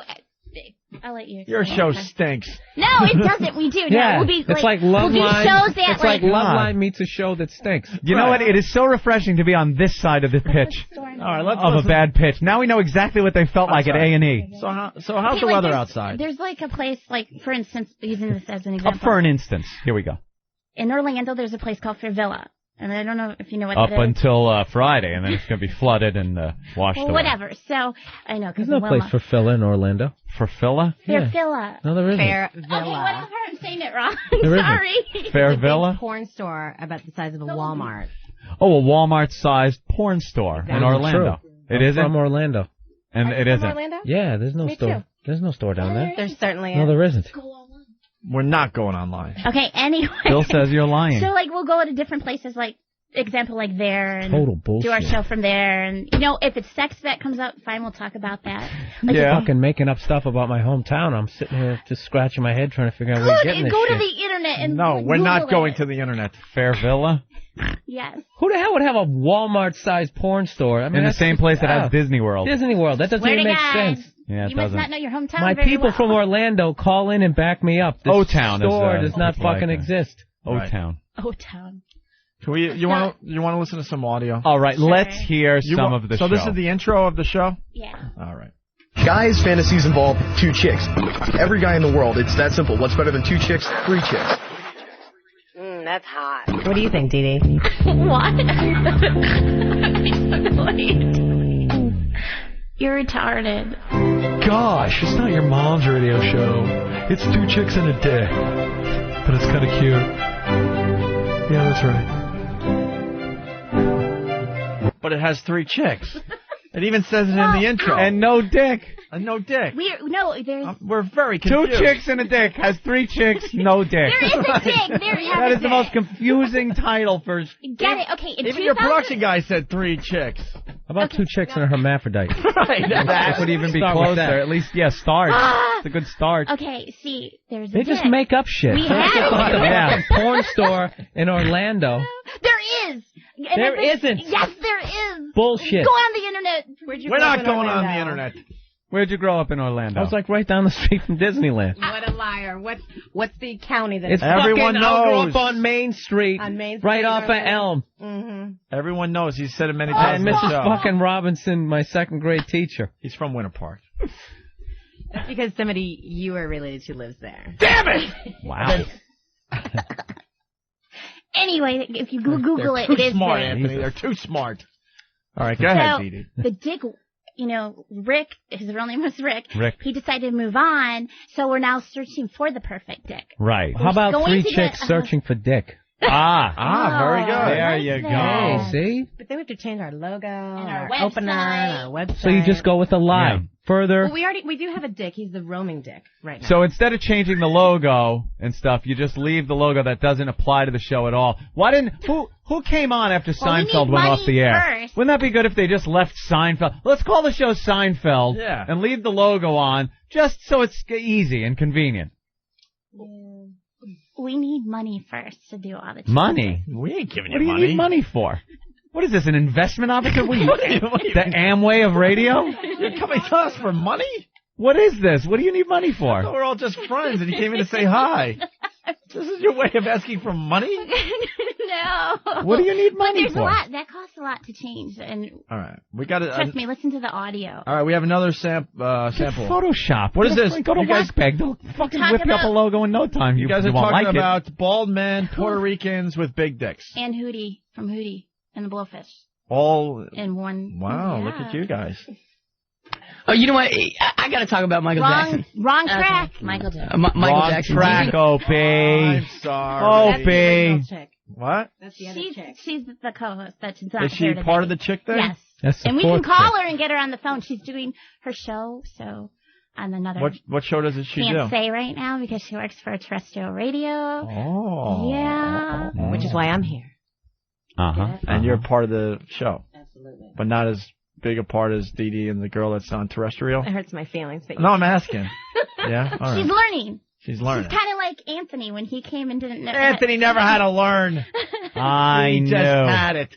Well, there's a poll up already on Whackbag. God. Should Didi receive a golden ticket? 75% of the vote is no, and 25% is yes. They haven't even heard the show yet, though. I think you should hear the show. They're already voting. I'm going to defend them, Anthony. They haven't even heard the show yet. Oh, Thank you, Opie. You're welcome. Thank you. You're welcome, Didi. Okay, you can Thank put it you, over Opie. Now there. show us your boobs. You have the cleavage, and that's enough. All right. If you give me a golden ticket, She wanted to show you her mole and her boob today. You got a mole? only if I get an audition. This is your audition. This is No. You're Give living me a it. Saturday night to prove to you that we can do this. One Saturday night. You're not on anything. It's for free.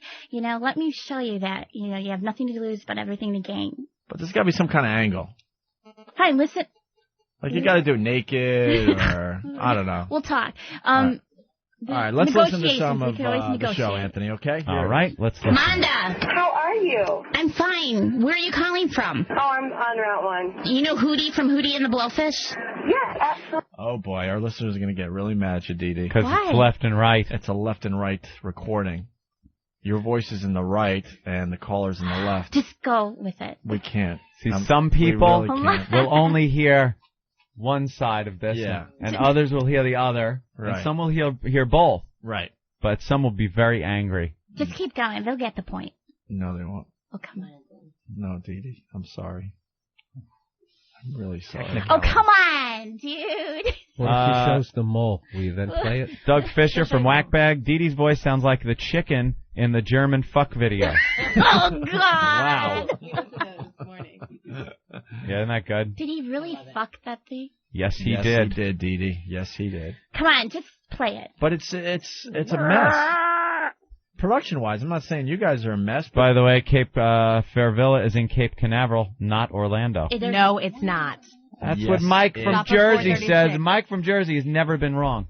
Well, he's never been to Orlando then. All right, here we go, Anthony. Mm-hmm. They played a show when I was working at the Bayou. Okay, what's up with him doing a fucking Burger King commercial? I know. It's sad, isn't it? It is. I see him walking around in it. You know what he reminds me of? The cowboy guy on Pee Wee Herman. What's his name? What's his name? Who did that? Lawrence Fishburne or something? Right? That is so sad. That's what he reminds me of. The cowboy whatever from Pee Wee Herman. That's what I'm thinking when I see Hootie doing the Burger King commercial in that cowboy suit with that guitar. It's totally sad, but Brother Man got bills to pay, so. I love it. Brother Man got bills to play. That's right. Oh, my God. You said bills to play. Pass that over. No, you never pass over when somebody says something wrong. Let's give you a little radio advice. When one of the chicks or the dick or anybody messes up a word, you got to call them out on it. Well, and just keep twisting the screws because that's 5 or 10 minutes less radio you have to do. I like that. Yeah. Thank you. Okay, well, they didn't catch it, so move on. No, people are mad because they can only hear one side. Is that what they're saying now? Yeah. Oh, I hate that. We should have brought our audio from yesterday. You need it in mono. We need it in mono. Are you guys in town tonight? If you want to pay for my ticket back, we already paid for a ticket. Didi said Booger King. And you also said Burger King. Play you also it back. said Lawrence Fish Barn. I did not. Another person has you saying Lawrence Fishborn. Well, anyway, just play more. Well, this guy wants to be the dick on your show, Ken in Mississippi. Ken. Hey, what's up, man? Hey. Hey, I just wanted to be the first to volunteer to be the dick for Didi. Well, you got to convince Opie and Anthony to give us an audition. Well, that's what you're doing right now, sell the show? What makes you think you'd be a good dick? We will give you some time on the weekend, but you got to have an angle.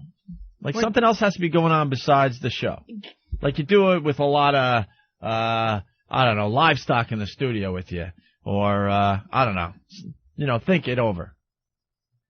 You got to make it interesting to the listeners because, like, wow, they're trying out this new show on 202, but there's midgets running loose. I love it. Look at midgets. I know some. But I'm just saying, like, come up with some other weird angle where people go, can you believe they're doing this? Oh, we can do that. And then they're going to hear, like, the livestock in the background, but then they're going to hear a cool show, and it'll all make sense. So come up with some kind of angle, and we'll give you a shot. If it's just you guys doing a show, but midgets running around, like, losing their minds as you try to do a show, now that's interesting. Yes, it is. And these are just quick ideas off the top of my head, but I'm sure you guys, if you have a weekend to think it over, you call us, and we'll figure it out.